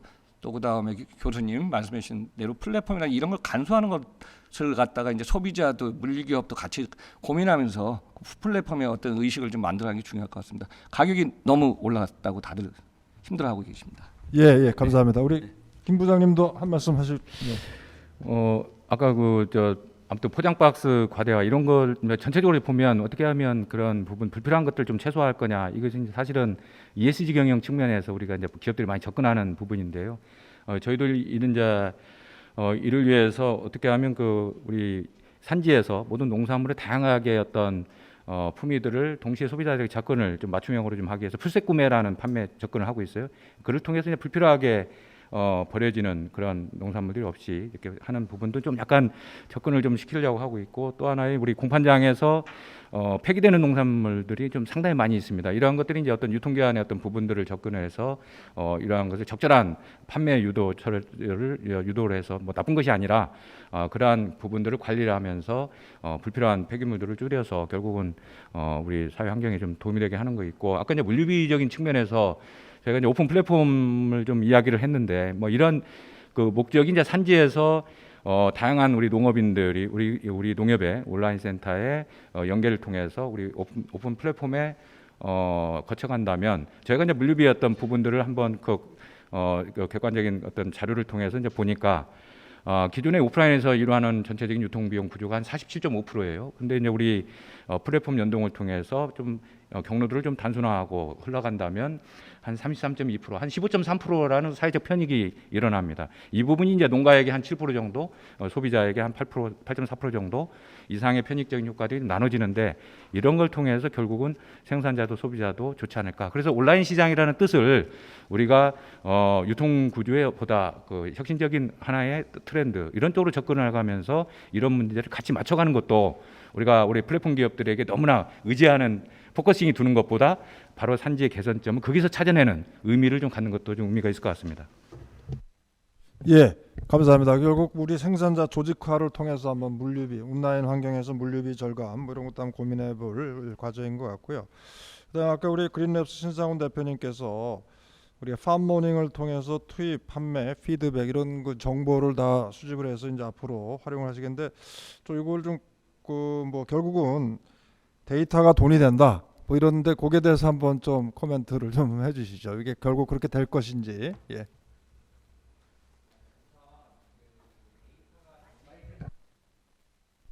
예, 데이터가 그 돈이 된다라는 관점을 어떻게 보면 좋을지를 좀 설명을 드리면, 예를 들어 농사를 지을 때 지금까지는 감으로 농사를 지으셨거든요. 옆에 사람의 말을 듣거나. 근데 이제 이런 것들이 데이터화가 되면은 이 수치가 이 정도 되면 이런 결과가 나온다라는 그런 그 저희가 평가할 수 있는 그 기준값들이 나오고, 그 기준값을 기준으로 의사결정을 할 수 있기 때문에 적어도 감으로 하는 것보다는 적게 생산을 하진 않게 될 거예요. 그렇게 되면은 그 데이터가 생산량이 늘어나고 그게 이제 돈으로 바뀔 수 있게 되는 거고요. 그리고 이제 농사를 잘 지으시는 분들의 경우에는 어떤 분은 정말 좋은 약재도 쓰고 좋은 자재를 써서 농산물을 길러내시는 분들이 있는데, 그게 데이터화 되지 않기 때문에 올바른 평가를 못 받는 경우도 많아요. 그러면 그런 자재들을 정말 어떻게 썼는지를 데이터화해서 그런 것들을 최종 소비자까지 볼 수 있게 한다면 그 또한 데이터가 돈이 되는 케이스라고 볼 수 있고, 또 한 가지 유통 쪽에서도 결국 이 많은 데이터들을 어떻게 조합해야, 제가 예를 들어 뭐 50개의 도매 정보, 도매 유통 정보 또는 많은 플랫폼에서 일어나고 있는 소매가 정보를 제가 혼자 분석을 할 수 없습니다. 그러면 그 데이터를 가지고 어디에 어떻게 얼마를 팔아야지 그 내가 극대화의 수익을 거둘 수 있나 계산을 할 수 있는데, 결국 그 이분의 같은 경우에 그걸 계산하고 싶어도 이거 계산기로 할 수 있는 게 아니거든요. 그러면 이제 그런 데이터를 기반으로 저희가 그런 것들을 계속 그 제안을 해드리면은 그런 것들이 결국 그 농민들에게는 이제 그 더 많은 수익을 낼 수 있는 방법이 된다는 거죠. 결국 저희가 생각하는 거는 데이터화는 숫자고 감이 아니기 때문에 그 숫자를 통해서 가장 효율적인 방법, 생산도 마찬가지고 유통도 마찬가지고 뭐 물류도 다 마찬가지인 것 같아요. 그러니까 이거는 너무 명확한 거기 때문에 결국 그 가장 효과적인 방법, 뭐 판매 루트를 추출해내는 것, 이제 그쪽에 저희는 많이 집중을 하고 있어서 결국 농민에게 이렇게 생산하세요, 이렇게 유통하세요, 이렇게 물류를 이용하세요라고 해서 많은 물류 업체들 중에서도 그 데이터들이 다 이제 디지털화가 되면 저희가 어떤 물류 업체와 유통을 하는 것이 가장 농민에게, 생산자에게 도움이 될 것이고 뭐 중간 도매상에게 도움이 될 것이고라는 이제 제안을 드릴 수 있다. 뭐 이렇게 좀 이해해 주시면 될 것 같습니다. 예, 감사합니다. 이제 시간이 다 됐기 때문에 저희 3회의 거래와 유통의 디지털화 물리혁명 세션을 마쳐야 되겠는데요. 아마 이 저희 세션을 통해서 최근에 어떤 그 일어나고 있는 유통 물류 쪽에서의 어떤 변화를 좀 체감을 하셨을 것 같고요. 거기에 따른 뭐 대안은 아직 저희가 좀 모색이 좀 더 시간을 두고 천천히 좀 해야 되지 않냐 이렇게 생각이 되는데요. 결국은 이 농식품 공급망 생산부터 어떤 유통 물류 쪽에 이런 것들이 다 과정이 이제 데이터화돼서 이게 어떤 구체적으로 잘 대응을 한다. 이것이 이제 결국은 이제 핵심 포인트가 되겠는데요. 데이터를 활용해서 어떤 생산, 판매, 물류 쪽이 어떤 그 대응이 되고 결국 이렇게 함으로써 농식품 그 공급망 전체가 효율화되고 또 소비자의 만족도가 높아지는 건 사실입니다. 근데 문제는 과연 이렇게 디지털화 전환이 된 것이 우리 생산자, 농민들의 소득 증대로 이어질 거냐? 사실 이게 이제 과제인 것 같은데요. 그렇게 하도록 우리가 좀 여러 가지 어떤 시스템을 개발을 해야 되겠고요.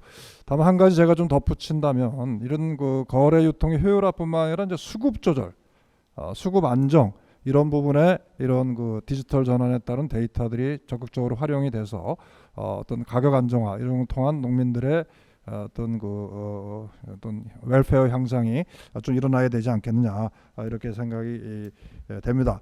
어떤 분이 좀 굉장히 좋은 코멘트를 해주셨는데 이걸 제가 읽으면서 오늘 저희 회의 제3회의를 마무리하도록 하겠습니다. 농협이 디지털 트랜스포메이션에 걸맞은 농업 유통 혁신을 통해 농업인들에게 큰 혜택이 돌아갈 수 있도록 해주시기 기원합니다. 이게 어떻게 보면 핵심적인 바람이기도 하는 것 같습니다. 예, 감사합니다. 이상으로 마치겠습니다. 오늘 발표자 여러분들께 감사드리고 끝까지 시청해주신 시청자 여러분들께 감사드립니다. 예, 감사합니다.